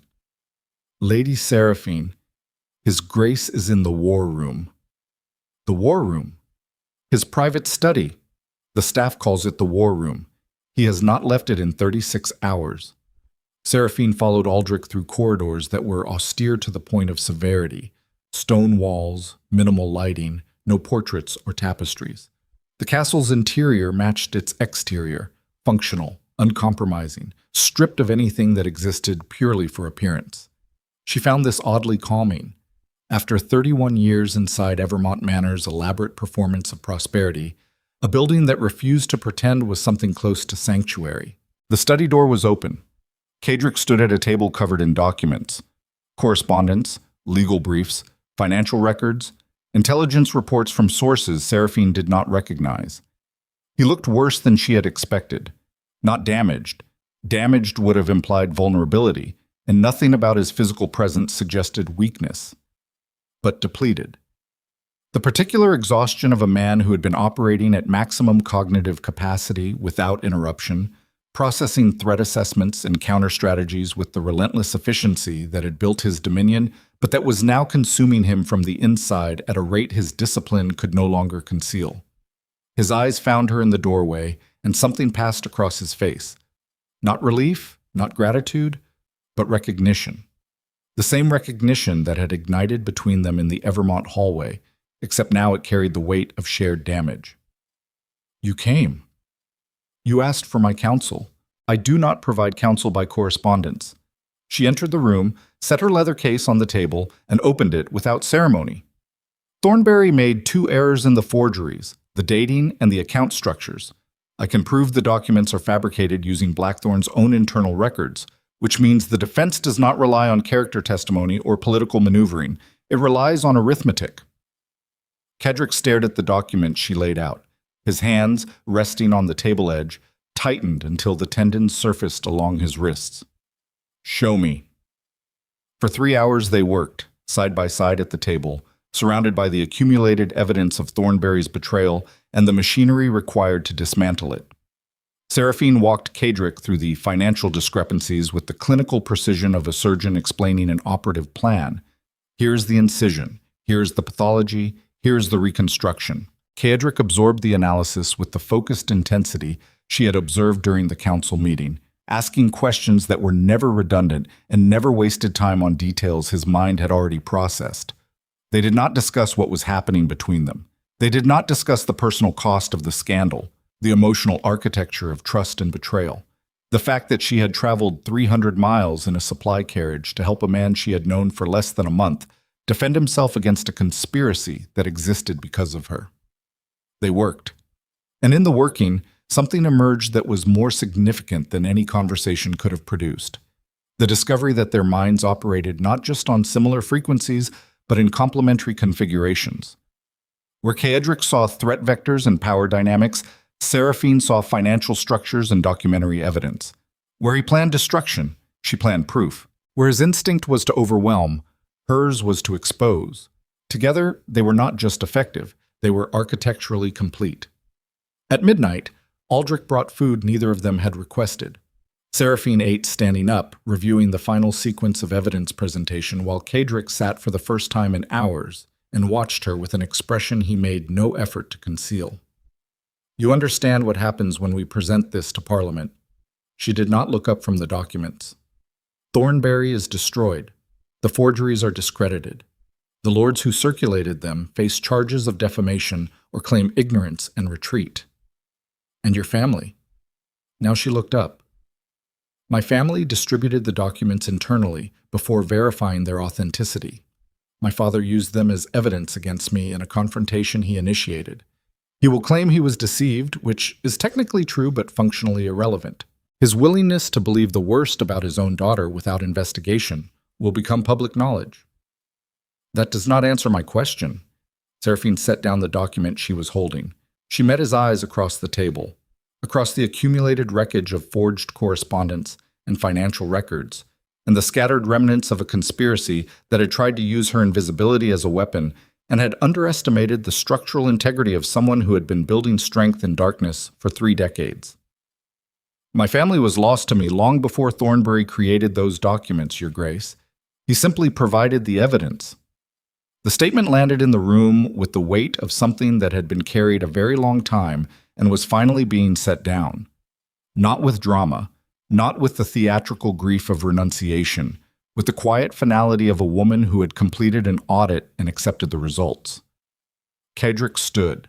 He walked around the table until he was standing in front of her, close enough that she could see the pulse in his throat, the fatigue bruising the skin beneath his eyes, the scar along his jaw catching shadow in the low firelight. "I have spent 20 years building a dominion that functions without trust," he said. His voice was low, not soft, never soft, but operating at a register that was clearly reserved for statements he could not afford to make at normal volume. "Every system I designed, every alliance I constructed, every relationship I maintained was built on the assumption that people serve their own interests and that expecting otherwise is a structural failure. Thornbury proved that assumption correct." "He did. And you disproved it." Seraphine's breath caught, not dramatically. A small disruption in her respiratory rhythm, barely visible, but Kaedric was watching her with the predatory attention that missed nothing, and he registered the disruption and understood its significance. "You traveled 300 miles in a supply carriage to defend a man who had your household investigated by his senior counsel. You brought evidence that protects my interests at the cost of your family's reputation. You asked for nothing in return and insisted on arriving without escort." He paused. "Explain to me how that serves your self-interest." "It does not." "Then why?" The question was not rhetorical. It was the genuine inquiry of a man whose entire operational framework had just been challenged by data that did not fit his model, and who was intellectually honest enough to demand an explanation rather than dismiss the anomaly. Seraphine answered him the only way she could, with the truth. "Because you asked for my counsel, not my compliance, not my obedience, not my gratitude. My counsel. No one has ever asked me for that, and I discovered that I would rather defend a man who values my mind than protect a family that has spent 31 years pretending I do not have one." The fire crackled. Wind pressed against the study windows. The castle's ancient stonework conducted the sound of the winter storm through its bones, a low vibration that was felt more than heard. Kaedric raised his hand. He placed it against the side of her face. Not gently, not roughly, but with the deliberate precision of a man who understood that this gesture, this specific physical contact, represented a departure from every principle he had used to construct his life. His palm was calloused, His fingers were warm. His touch carried the particular weight of a decision that had been made not impulsively, but inevitably. The way geological forces eventually produce fractures in structures that were designed to be permanent. Seraphine did not move. She did not lean into the touch or pull away from it. She stood inside the contact and let it exist, and the fact that she neither performed nor resisted, that she simply allowed the moment to be exactly what it was without shaping it into something safer or more dramatic, was the thing that broke through the last structural barrier Kaedric had maintained. "When this is over," he said, "I am going to ask you something I have never asked anyone. And I need you to understand that I am not asking because you are useful or because you are strategic or because your mind complements my operational deficiencies. I am asking because you are the only person who has ever made me believe that trust is not a structural failure." "When this is over," Seraphine said, "I will answer." He removed his hand. The absence of contact was more disorienting than the contact itself.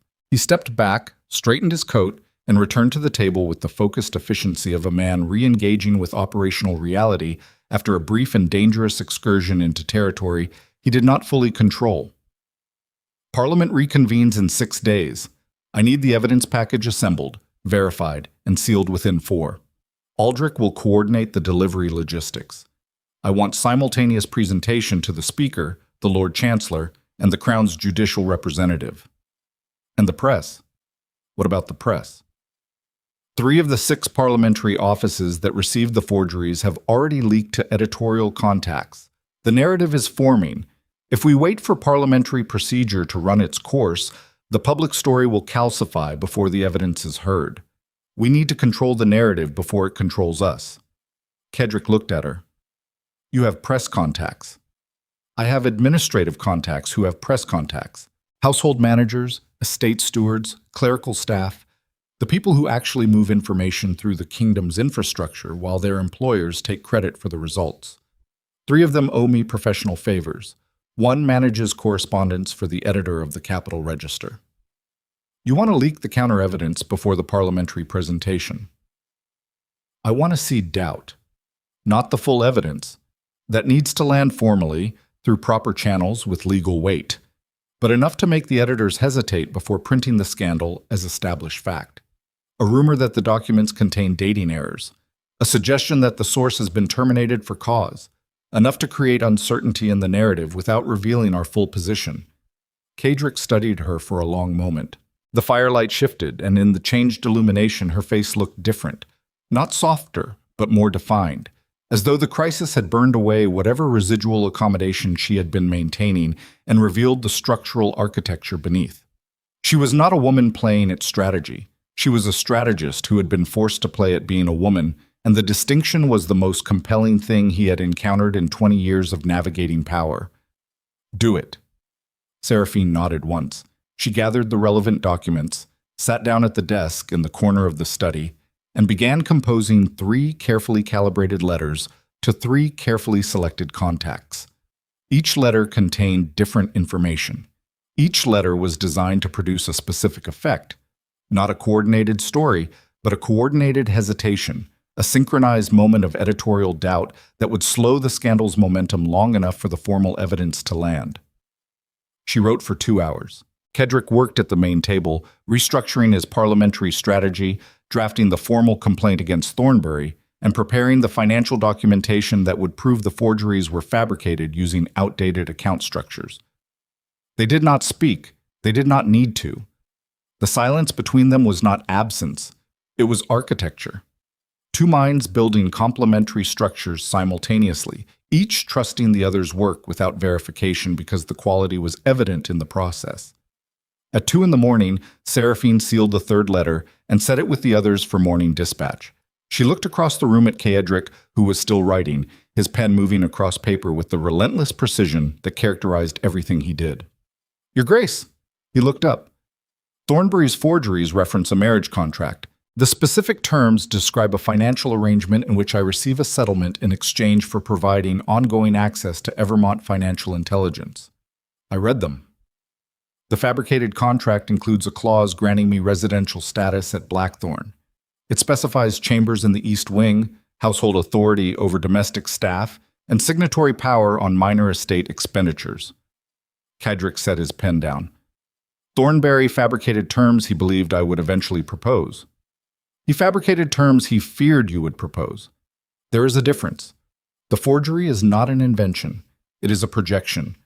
Thornberry's assessment of where this was heading weaponized into evidence of a conspiracy that has not occurred. Yet. The word hung in the room. 3 letters, 1 syllable, enough to restructure every assumption in the conversation. Seraphine held his gaze. Yet. The days that followed moved with the compressed intensity of a siege. Seraphine's letters reached their targets within 48 hours, and the effect was precisely calibrated. Not a retraction, not a denial, but a hesitation. The Capitol Register delayed publication of its planned exposé by 2 days, citing the need for additional source verification. A parliamentary correspondent who had received the forgeries from Lord Ashford's office began making inquiries about Thornberry's recent departure from Blackthorn, and the questions he asked suggested he was no longer entirely confident in the material he had been given. Meanwhile, Kedrick activated the full machinery of Blackthorn's political infrastructure. Not the blunt instruments, not the financial threats, or the legal intimidation that had defined his approach for 2 decades. Something more precise. He contacted each of the 6 parliamentary offices that had received the forgeries and requested private meetings, not to threaten, but to present preliminary evidence of fabrication, and to offer each office the opportunity to withdraw its involvement before the formal complaint made their participation a matter of public record. 4 of the 6 offices cooperated within 24 hours. The speed of their compliance told Kedrick everything about the strength of their original conviction. They had circulated the documents not because they believed them, but because opposing the Duke of Blackthorn had seemed, for a brief and intoxicating moment, like a viable strategy. The moment that strategy showed structural weakness, they abandoned it with the same speed they had adopted it. The remaining 2 offices, Lord Ashford's and the Countess of Wyndham's, refused to withdraw.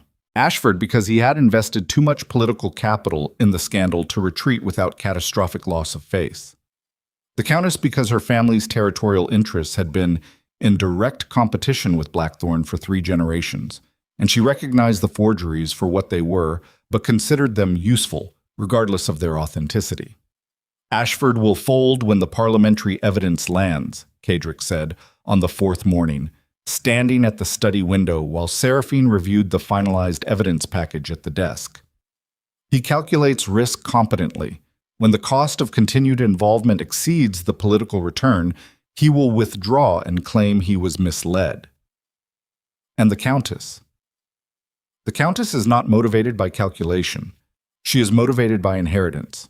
Her family has opposed Blackthorn since her grandfather lost the Northern Port arbitration in 47. She will not withdraw because for her, this is not a political maneuver. It is a generational obligation. Then she needs to be defeated, not negotiated with. Kedrick turned from the window. Seraphine was looking at him with an expression he had come to recognize, the particular focus of a mind that had identified a problem and was already 3 moves into the solution. What are you proposing? The Countess controls 2 seats on the Trade Commission through proxy arrangements with minor lords who owe their positions to her patronage. Those arrangements are informal, verbal agreements, social obligations, the kind of influence that operates below the threshold of formal documentation. If those proxy lords receive evidence that the Countess knowingly circulated fabricated documents to advance a personal vendetta, their continued association with her becomes a liability rather than an asset. You want to isolate her. I want to make her expensive to support. People tolerate allies who create value. They abandon allies who create risk.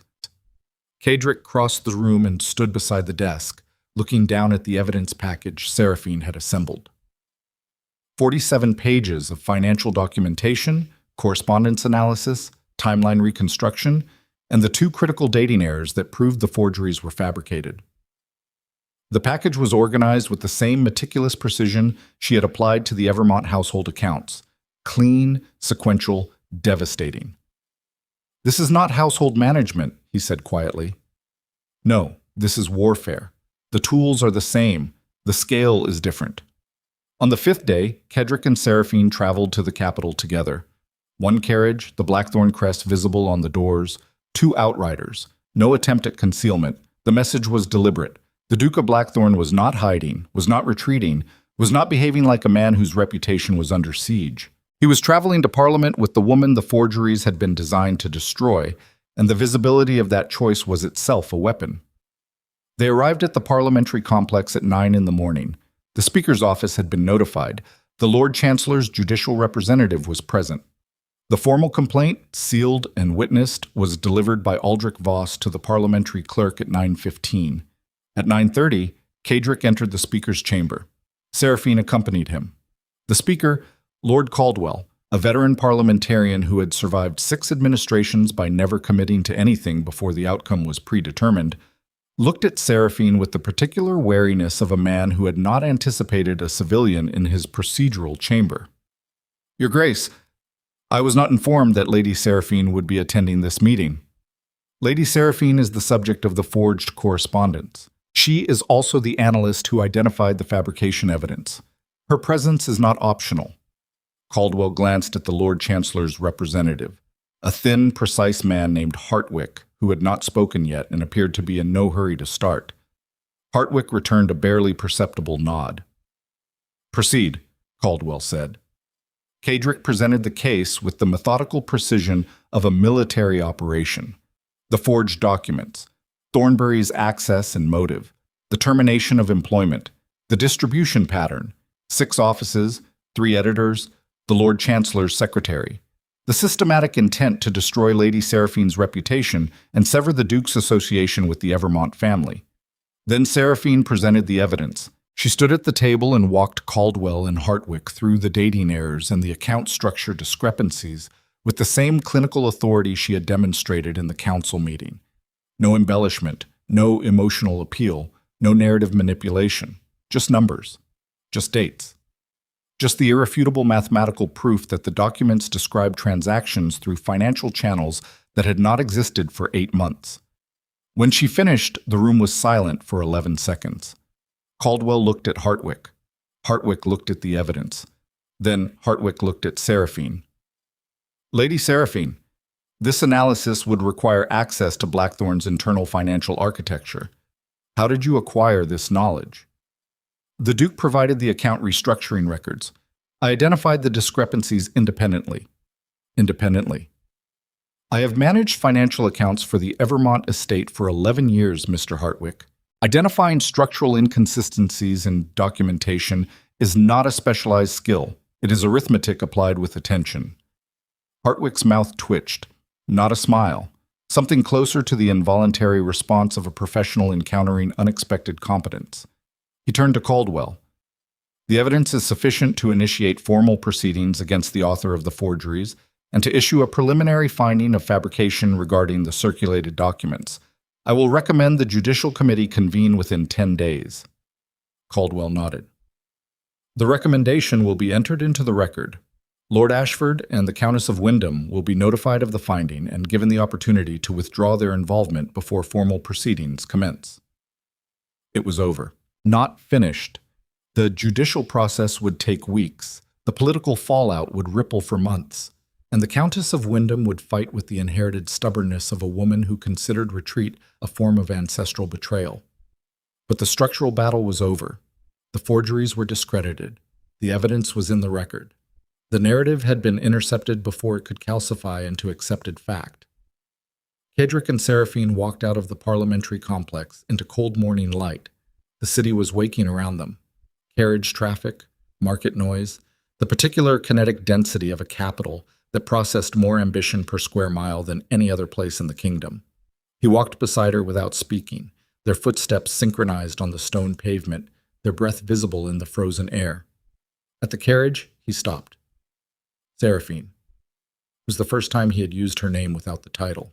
The sound of it, stripped of honorific, delivered in his low, unornamented voice, landed against her chest with a physical sensation she could not classify. Not warmth, not comfort. Something more structurally significant. The feeling of a foundation accepting weight it had been designed to carry but had never been asked to bear. "Your Grace." "Cadric." She looked at him. His face was drawn with fatigue, his jaw set with the permanent tension that had become as much a part of his physiognomy as the scar, his eyes holding hers with an intensity that was no longer professional or strategic, but purely, undefendedly human. Kaedric. When we return to Blackthorn, I intend to present you with the Ashwin signet, formally, before the household and the senior staff, not as a contract, not as an alliance, as a declaration. Seraphine's heart struck a single heavy beat against her ribs. You are asking me. I am telling you what I intend. I am asking whether you will allow it. The city moved around them. Carriages rattled past. A newspaper vendor shouted headlines that, for the first time in a week, did not include the words Blackthorn or scandal. The morning light caught the frost on the carriage roof and turned it into something that looked almost like silver. Seraphine opened her mouth to answer, and from inside the parliamentary complex, a door slammed open with the force of someone who was not exiting but escaping, and Aldrich Voss appeared at the top of the stairs with an expression that obliterated every other consideration in the immediate universe. Your Grace, the Countess of Wyndham has filed a counterpetition. She is claiming that the evidence package was itself fabricated, that you and Lady Seraphine conspired to create false proof of Thornbury's forgery to conceal the original financial arrangement. Kaedric's body went rigid. She has the support of 11 lords. They are demanding an emergency session, and she has produced a witness. The word witness detonated in the frozen air. Who? Aldrich's face was the color of parchment. His voice, when it came, carried the particular flatness of a man delivering information he knew would cause damage he could not prevent. Thornbury. He has returned to the capital. He is claiming that you coerced his termination to silence his knowledge of the genuine arrangement, and that the evidence Lady Seraphine presented contains financial data he can prove was altered after his departure. The street noise continued. The city did not care. The morning remained cold, bright, and indifferent to the fact that the ground beneath two people standing at a carriage door had just opened into a void that no amount of evidence or strategy or arithmetic could immediately bridge. Kaedric looked at Seraphine. Seraphine looked at Kaedric. And in that shared glance, held for 3 seconds that contained more information than an hour of conversation, both of them understood that the battle they thought they had won was not the battle at all. It was the setup. And the real war had just begun. Kaedric did not move for 7 seconds. Seraphine counted them, not consciously, but with the automatic precision of a mind that had learned to measure silence the way engineers measured load tolerance, because silence under pressure was never empty. It was structural. It revealed exactly how much weight a person could absorb before the architecture failed. At 7 seconds, Kaedric's jaw reset. The muscles along his neck recalibrated. His eyes, which had gone momentarily flat, the particular blankness of a system absorbing impact before rerouting to operational capacity, refocused on Aldrich with an intensity that made the steward take an involuntary half-step backward. Where is Thornbury now? The Countess's London residence. He arrived last night under private escort. The counterpetition was filed at 8 this morning, an hour before our presentation to Caldwell. She timed it. She timed it to land immediately after your evidence was entered into the record. The sequence makes it appear responsive rather than premeditated. It creates the impression that Thornbury came forward because your accusation forced his hand, not because the Countess recruited him. Seraphine's mind was already disassembling the maneuver, pulling apart its components with the same forensic attention she applied to balance sheets that did not reconcile. The Countess had not simply countered their move, she had incorporated it. She had waited for Kaedric to present the evidence of forgery, allowed the accusation against Thornbury to enter the parliamentary record, and then produced Thornbury himself as a willing witness, transforming the Duke's offensive into proof of the conspiracy the Countess was alleging. The elegance of it was almost admirable. Almost. "Get in the carriage," Seraphine said. Kaedric looked at her. "We cannot have this conversation on a public street, and we have approximately 4 hours before the emergency session is convened. Get in the carriage." They rode back toward the parliamentary district in silence for the first 3 minutes. The carriage moved through morning traffic with the particular sluggishness of a city that did not know it was carrying a crisis through its arteries. Seraphine sat opposite Kaedric, her hands folded in her lap, her mind operating at a velocity that made her outward stillness almost paradoxical. Thornbury's claim is that the financial evidence I presented was altered after his departure, she said. That means he needs to produce the original, unaltered records to demonstrate the discrepancy. He needs to show that the account structures I referenced were different from the ones that existed during his tenure. He has copies. He would have made copies before he left. A man like Thornbury does not vacate a position of that sensitivity without retaining leverage. Then his copies will show the old account structures, the ones that were reorganized 8 months ago, and the forgeries reference those old structures, which is exactly why I identified them as fabrications. His own evidence proves my analysis is correct. Cadrick's eyes sharpened. He is going to argue that the current structures are the fabrication, that you and I restructured the accounts after the fact to create the appearance of dating errors in the forgeries. Yes, that is the only argument that works, and it requires the emergency session to accept that the Duke of Blackthorn, a man who controls the largest mineral network in the Northern Territories and holds a permanent council seat, would restructure his entire financial architecture to frame a recently terminated employee, rather than accepting the simpler explanation that the employee forged documents using outdated information. The simpler explanation is not always the one Parliament prefers. Parliament prefers the explanation that causes the most damage to the most powerful target. Seraphine leaned forward. Then we do not argue simplicity, we argue chronology. Explain. The account restructuring happened 8 months ago. It was executed by your administrative staff, documented in internal memoranda, and reflected in quarterly reports submitted to 3 external auditing entities. Those submissions predate Thornbury's departure by 5 months. They predate the forgeries by 7. If Thornbury claims the restructuring was fabricated after his termination, the external audit records disprove him, and those records are held by independent firms he has no ability to influence or alter. The carriage hit a rut in the cobblestone. Neither of them reacted. The jolt passed through their bodies the way the crisis was passing through their lives. A physical disruption absorbed by structural resilience, registered but not permitted to displace equilibrium. Cadrick exhaled slowly. It was not a sigh. Sighs implied resignation, and nothing about this man resigned. It was the controlled release of pressure from a system that had been operating at maximum capacity and was now recalibrating around new data. The external audit firms, Grayson and Holt, Bancroft Associates, and the Crown's independent assessor. 3 independent sources, none of which have any financial relationship with Thornbury or the Countess, all of which hold quarterly records demonstrating that the account restructuring occurred months before anyone had reason to fabricate anything. You want to subpoena the audit records. I want to present them voluntarily, before the emergency session. A subpoena implies we are defending ourselves. Voluntary disclosure implies we have nothing to conceal and are confident enough in the evidence to invite scrutiny. Cadrick studied her across the narrow carriage. The winter light came through the window in pale, angled bars that striped the interior with alternating bands of illumination and shadow. And in that fragmented light, Seraphine's face carried an expression he had seen only once before. On his own reflection, 20 years ago, the morning after his father's death, when he had looked in the mirror and understood with absolute clarity that survival would require him to become something he had not yet invented. She was not performing composure.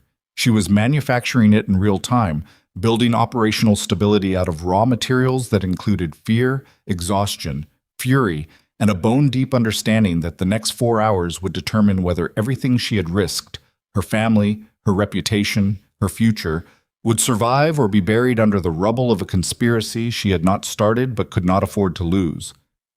Aldrich, Cadrick called to the front of the carriage, send riders to Grayson and Holt, Bancroft Associates, and the Crown Assessor's Office. I need certified copies of Blackthorn's quarterly financial submissions for the past 12 months, delivered to the parliamentary complex by 1 o'clock. Yes, Your Grace. Cadrick looked at Seraphine. If this works, it will work. Arithmetic does not have a political affiliation. The emergency session convened at 2 o'clock in the Parliamentary Chamber's secondary hall, a smaller, more intimate space than the main floor, designed for judicial proceedings and formal disputes. The room held perhaps 60 observers, in addition to the judicial panel, and every seat was occupied. The Countess of Wyndham sat in the petitioners' section with Thornbury beside her, and a solicitor whose reputation for procedural aggression was well known. 11 supporting lords occupied the benches behind them. A coalition assembled with the speed and precision of a military formation, each member calculating that opposing the Duke of Blackthorn in this particular moment, with this particular evidence, represented an acceptable risk. Kedrick entered with Seraphine at his side. The room's reaction was immediate and visceral, a collective intake of breath, a recalibration of posture, the particular electromagnetic disturbance that occurred when a space designed for procedural neutrality was suddenly occupied by the physical reality of the people at the center of the dispute. Thornbury saw Seraphine and his composure fractured for precisely 1 second. 1 second in which his professional mask slipped, and what surfaced beneath it was not guilt or defiance, but something more revealing: fear. The particular fear of a man who had constructed an elaborate offensive strategy and was now seeing, for the first time, the person he had underestimated standing in the room with the posture of someone who had already identified the structural weakness in his position. The judicial panel consisted of 3 members: Speaker Caldwell, Hartwick from the Lord Chancellor's office, and a retired judge named Barrowfield, whose reputation for impartiality was matched only by his reputation for intolerance of procedural gamesmanship. Caldwell opened the session. The Countess's solicitor presented the counterpetition with rehearsed precision. Thornbury's testimony that the Duke had coerced his termination, the claim that the financial evidence was altered post-departure, the assertion that the original forgeries were in fact genuine correspondence documenting a real arrangement between the Duke and Lady Seraphine. Thornbury testified. His performance was controlled, articulate, and almost convincing. He described his years of loyal service. He described his growing concern about the Duke's unprecedented personal involvement with an unvetted woman from a financially compromised family. He described discovering what he characterized as a private financial arrangement and confronting the Duke, who responded by terminating his employment and fabricating evidence of forgery to discredit both him and the documentation. He was good. Seraphine recognized the craft, the modulated voice, the strategic pauses, the careful deployment of specific details designed to create the texture of authenticity. Thornbury had spent 6 years inside Blackthorn's legal architecture. He understood how evidence was constructed because he had spent his career constructing it, but he had also spent 6 years inside a system that kept meticulous external records, and that was the fracture line. When Kedrick's turn came, he did not testify. He stood and addressed the panel with 5 sentences.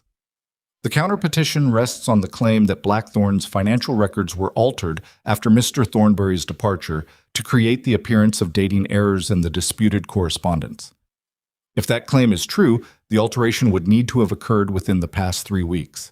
I have obtained certified copies of Blackthorn's quarterly financial submissions from 3 independent external entities: Grayson and Holt, Bancroft Associates, and the Crown Assessor's Office. These submissions, filed 5 months before Mr. Thornbury's termination, reflect the same account structures that Lady Seraphine identified in her analysis. They cannot have been altered because they have been in external custody since the date of filing. He placed 3 sealed document packages on the judicial table. The room went silent. Barrowfield opened the first package, then the second, then the third. He compared the account structures in the external filings to the account structures in Seraphine's evidence analysis. He compared both to the account structures referenced in the disputed correspondence. The comparison took 9 minutes. During those 9 minutes, Seraphine watched Thornbury's face and saw the precise moment when he understood that the external records existed and that they destroyed his position completely. It was not a dramatic collapse. It was a subsidence. The slow, structural failure of a strategy that had been built on the assumption that internal records could be contested, but had not accounted for the existence of independent copies that could not. Thornbury's solicitor requested a recess. Barrowfield denied it. The external filings are consistent with Lady Seraphine's analysis and inconsistent with the account structures referenced in the disputed correspondence, Barrowfield said. His voice carried the flat authority of a man who had spent 40 years distinguishing truth from performance and had no patience remaining for the latter. The account restructuring occurred 5 months before Mr. Thornbury's departure. The disputed correspondence references the prior account structures. This is consistent with documents created by someone using outdated financial information, precisely the conclusion Lady Seraphine reached in her original analysis. He turned to Thornberry. Mr. Thornberry, do you wish to revise your testimony? The question was not a courtesy. It was a final opportunity. The judicial equivalent of a door being held open for 3 seconds before it closed permanently. Thornberry looked at the Countess. The Countess looked at her solicitor. The solicitor looked at the documents on the judicial table and said nothing, because there was nothing to say. The external records were certified, time-stamped, and held by entities with no connection to either party. They were not arguable. They were not interpretable. They were arithmetic. Thornberry stood. His face had the gray, collapsed quality of a structure from which all internal support had been removed. The exterior still recognizable, but the interior empty, evacuated, no longer capable of sustaining the weight it had been designed to carry. I have no revision to offer. Barrowfield nodded. The counter-petition is dismissed. The original finding of fabrication stands. Mr. Thornberry will be referred to the Crown's judicial authority for formal prosecution. The Countess of Wyndham and the supporting petitioners will be required to provide statements regarding their involvement in the distribution of the fabricated documents. The Countess rose. Her face was composed, the particular composure of a woman who had fought a generational war and lost a decisive battle, but who understood that wars continued beyond individual defeats. She gathered her documents, signaled her solicitor, and walked out of the chamber without looking at Ceadric, Seraphine, or Thornberry. The 11 supporting lords followed in various states of discomfort, several of them already rehearsing the explanations they would offer their constituencies for their involvement in a conspiracy that had just been publicly dismantled. Thornberry remained seated. He sat in the petitioner's chair with his hands folded and his eyes fixed on the middle distance, and Seraphine recognized the posture because she had occupied it herself. The stillness of someone who had exhausted every available strategy and was now sitting inside the consequences. She felt nothing for him, not vindication, not pity, not the particular satisfaction that lesser victories sometimes produced. What she felt was closer to recognition, the awareness that Thornberry's failure was not a function of incompetence, but of misalignment. He had served Blackthorn with genuine skill. He had managed the legal architecture with real intelligence. And when he perceived a threat to his position, he had responded with the tools he understood best: manipulation, fabrication, the construction of false narratives designed to eliminate the variable he could not control. He had failed, not because he was unintelligent, but because his intelligence operated within a framework that could not accommodate the possibility that loyalty might be genuine. He had looked at Seraphine and seen a transaction because transactions were the only relational architecture he recognized. He had looked at Ceadric's interest in her and seen vulnerability because invulnerability was the only model of power he understood. He had been wrong, and the wrongness had cost him everything. Seraphine turned away from Thornberry and walked out of the chamber beside Ceadric. The corridor outside was crowded with observers, parliamentary staff, and the particular species of political operative that materialized whenever significant power shifted hands. They parted as Ceadric moved through them. Not from deference this time, but from the instinctive recognition that the man passing through their midst had just survived an assault on his authority and emerged not diminished but restructured, and that the woman beside him was no longer an anomaly to be assessed, but a permanent feature of the landscape they would need to navigate. Aldrich fell into step behind them. The three of them moved through the parliamentary complex in silence, through the main entrance, down the stone steps, into the cold afternoon light where the carriage waited, and the city continued its indifferent business of existing. At the carriage, Ceadric stopped. He turned to Seraphine. The afternoon light was different from the morning's, but warmer, lower, approaching the angle at which winter sun turned stone surfaces gold and made the air itself appear to contain weight. "I asked you a question this morning," he said, "before Aldrich arrived. I told you what I intended." Seraphine looked at him. The exhaustion of the past week was visible in both of them now. The compressed tension around his eyes, the faint tremor in her hands that she controlled by pressing her fingers against the seams of her coat. They were two people who had been through a siege together and were now standing in the aftermath, surrounded by debris, assessing what remained. You told me you intended to present the Ashwin signet, formally, before the household. I did. And you said you were not asking because I am useful or strategic or because my mind complements your operational deficiencies. I remember what I said. Seraphine held his gaze. The city moved around them. Carriages, pedestrians. The particular sound of a capital at mid-afternoon. The layered noise of commerce, governance, and the million small negotiations that constituted daily existence in a place where power was the primary currency and everything else was derivative. I need to say something to you before I answer, she said. And I need you to hear it without interpreting it as negotiation or condition. Say it. I spent 31 years being invisible. I built a life around the understanding that my value was functional, that I existed to manage, to organize, to solve problems that other people created and received credit for resolving. That architecture kept me alive. It kept me sane. It gave me a framework for enduring a family that treated me as inventory and a society that treated unmarried women of my age as evidence of failure. She paused. You dismantled that architecture, not with kindness. Kindness would not have reached me. With accuracy. You looked at me and described what you saw with a precision that made my own survival strategy untenable because you cannot continue to be invisible once someone has seen you and told you so. Kedrick did not interrupt. He stood with his hands at his sides and his face open in a way she had never seen.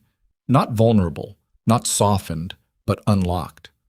The doors he had spent 20 years sealing shut were standing ajar, and what was visible behind them was not the warmth she might have expected from a lesser man, but something more valuable. Attention. The full, undiluted, operationally complete attention of a mind that had decided she was worth the risk that attention always carried.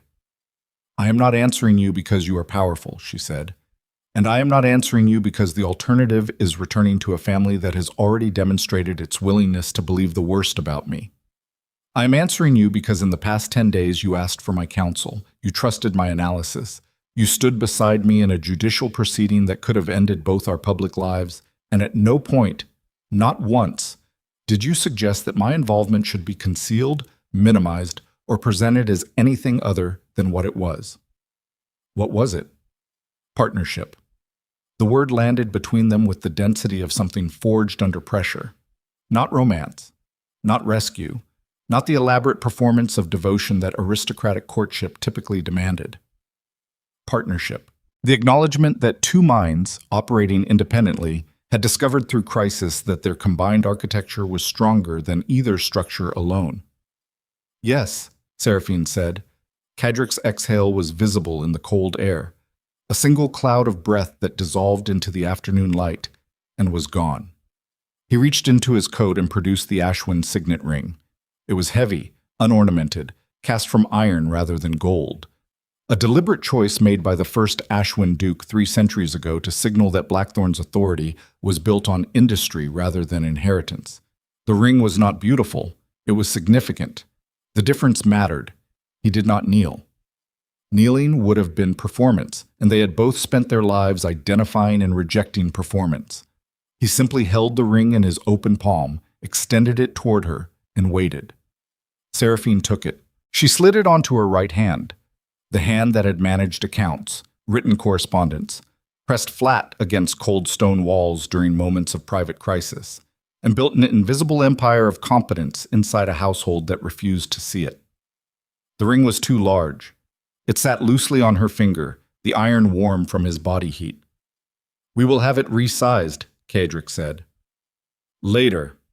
She closed her hand around the ring to hold it in place, and the gesture, practical, unromantic, completely characteristic, produced an expression on Kedrick's face that Aldrich Voss, standing 6 feet away with the studied discretion of a man who understood when to be present and when to be furniture, would later describe as the only time he had ever seen the Duke of Blackthorn look like a human being rather than an institution. They returned to Blackthorn Castle 4 days later. The judicial proceedings against Thornbury progressed through the Crown system with the deliberate pace of institutional justice. The Countess of Wyndham withdrew from her Trade Commission proxy arrangements, rather than face formal inquiry into her role in distributing the forgeries. Lord Ashford issued a carefully worded statement claiming he had been provided materials in good faith and had no knowledge of their provenance, a position that was technically defensible and universally understood to be a lie, but one that Parliament accepted because prosecuting every participant in a failed conspiracy was less efficient than allowing the lesser architects to retreat into embarrassed obscurity. The formal announcement of the engagement was made not at a grand assembly or a parliamentary function, but at Blackthorn Castle, in the main hall, before the household staff and senior estate personnel. Cedric stood beside Seraphine and spoke for approximately 90 seconds. He did not describe the engagement as a romantic triumph.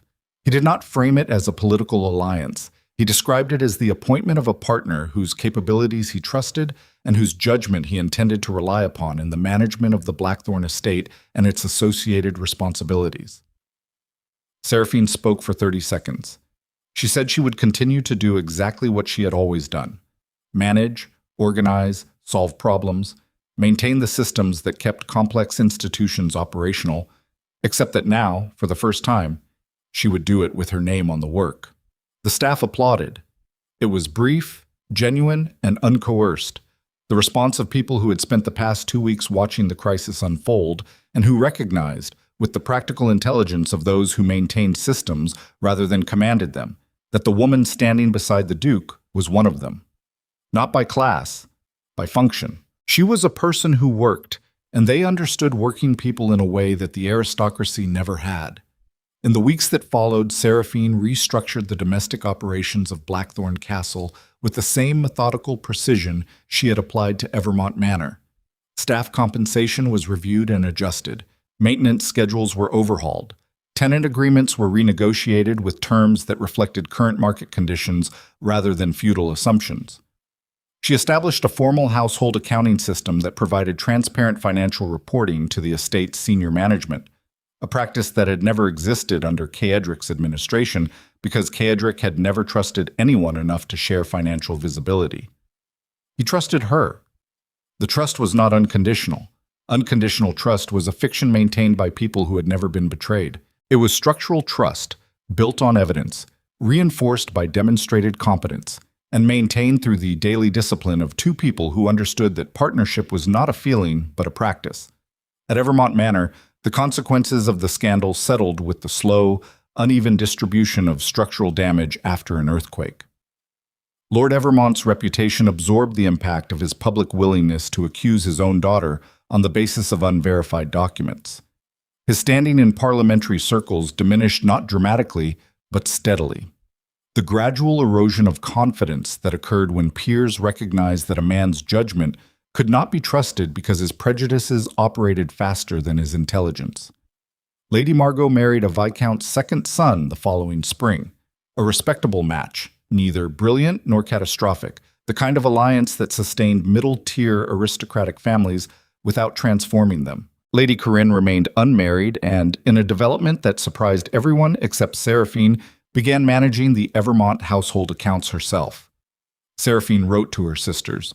She did not write to her father. The distinction was not punitive. Punishment implied an emotional investment she no longer possessed. It was architectural. Lord Evermont had spent 31 years designing a structure in which his eldest daughter did not exist. She was simply, finally, honoring his design. On an evening in early spring, the first evening warm enough to stand on the castle's western battlement without the wind cutting through to bone, Cedric found Seraphine at the stone parapet, looking out over the Blackthorn Dominion. The landscape had changed since winter. The frozen forests were greening. The mine roads were busy with the early season traffic of ore wagons and supply carts. The river that bisected the lower valley had thawed and was running fast, carrying the accumulated weight of winter's meltwater toward the sea. He stood beside her without speaking. They had developed, over the preceding months, a capacity for shared silence that was more communicative than most people's conversations. A mutual comfort with the absence of sound that came from understanding that presence was a statement and that words, deployed unnecessarily, diminished rather than enhanced connection. "Corinne wrote to me," Seraphine said eventually. She asked about the accounting methodology I developed for the staff compensation reviews. She wants to implement something similar at Evermont. And you responded. I sent her the complete documentation, templates, procedures, variance analysis frameworks, everything she needs to run it independently. That is generous. That is practical. Evermont's staff deserve competent financial management regardless of my feelings about the family that employs them. She paused. The wind moved through her hair, unpinned, loose, a concession to informality she would not have permitted 6 months ago. Corinne is 24.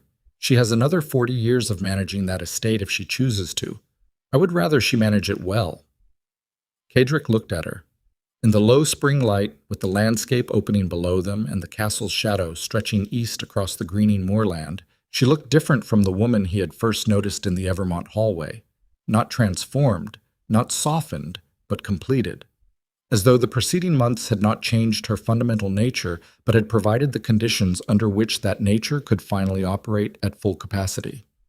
I have spent 20 years believing that isolation was the price of authority, he said. The words came slowly, spaced by the careful consideration of a man who had spent decades developing his analytical capacity while systematically neglecting his emotional vocabulary. I designed Blackthorn to function without trust, because I believed trust was a vulnerability, and vulnerability was a failure mode. Every system I built, every relationship I maintained, every decision I made was filtered through that framework. I know. You dismantled it.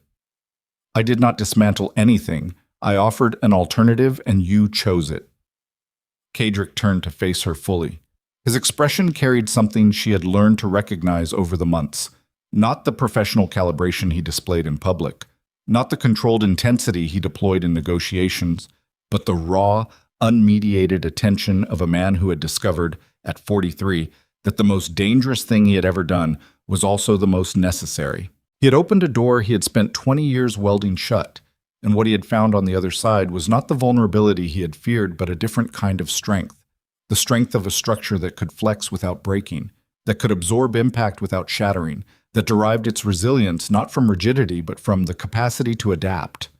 I am not a different man than I was 6 months ago, he said. I will still make decisions that prioritize Blackthorn's interests over sentiment. I will still operate in ways that some people will call ruthless and others will call necessary. The mines will still produce. The council seat will still be defended.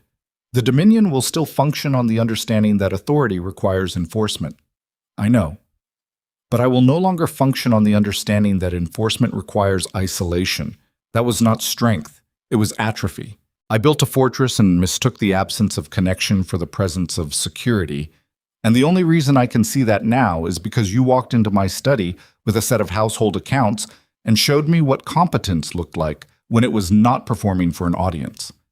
Seraphine placed her hand on the stone parapet. The iron of the Ashwin signet, resized now, fitted precisely to her finger, caught the last of the spring light. She looked at the ring, then at the landscape, then at the man standing beside her who had been feared by every lord in the kingdom, and who was now telling her, in the direct and unornamented language that was the only language he trusted, that she had changed the fundamental operating system of his life. You asked me once why I helped the kitchen maid at Evermont, she said.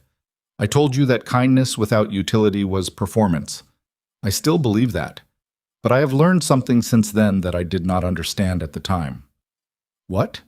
That utility without kindness is just machinery. It functions, it produces, it endures, but it does not build anything worth inheriting.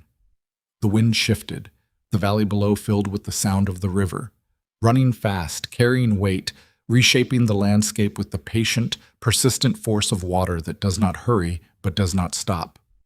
Kedrick took her hand, not the way he had touched her face in the Blackthorn study, not with the deliberate precision of a man making a calculated departure from principle, simply, naturally, the way a person reaches for the thing that steadies them when the ground is solid but the habit of bracing has not yet fully released. She let him, and in the shared grip, calloused palm against capable fingers, iron ring warm between them, there was no performance, no transaction, no negotiation of terms or conditions. There was only the quiet, unspectacular reality of two people who had found each other through crisis and competence and the mutual refusal to pretend. Standing on the edge of a dominion they would manage together, watching the season change. Below them, the kingdom continued. The mines produced. The forest grew. The river carried the memory of winter toward the sea, and in its wake, the land opened itself to whatever came next. Not with the dramatic fracture of revolution, but with the slow, irreversible patience of ground that had endured frost, and was now, finally, warm enough to grow.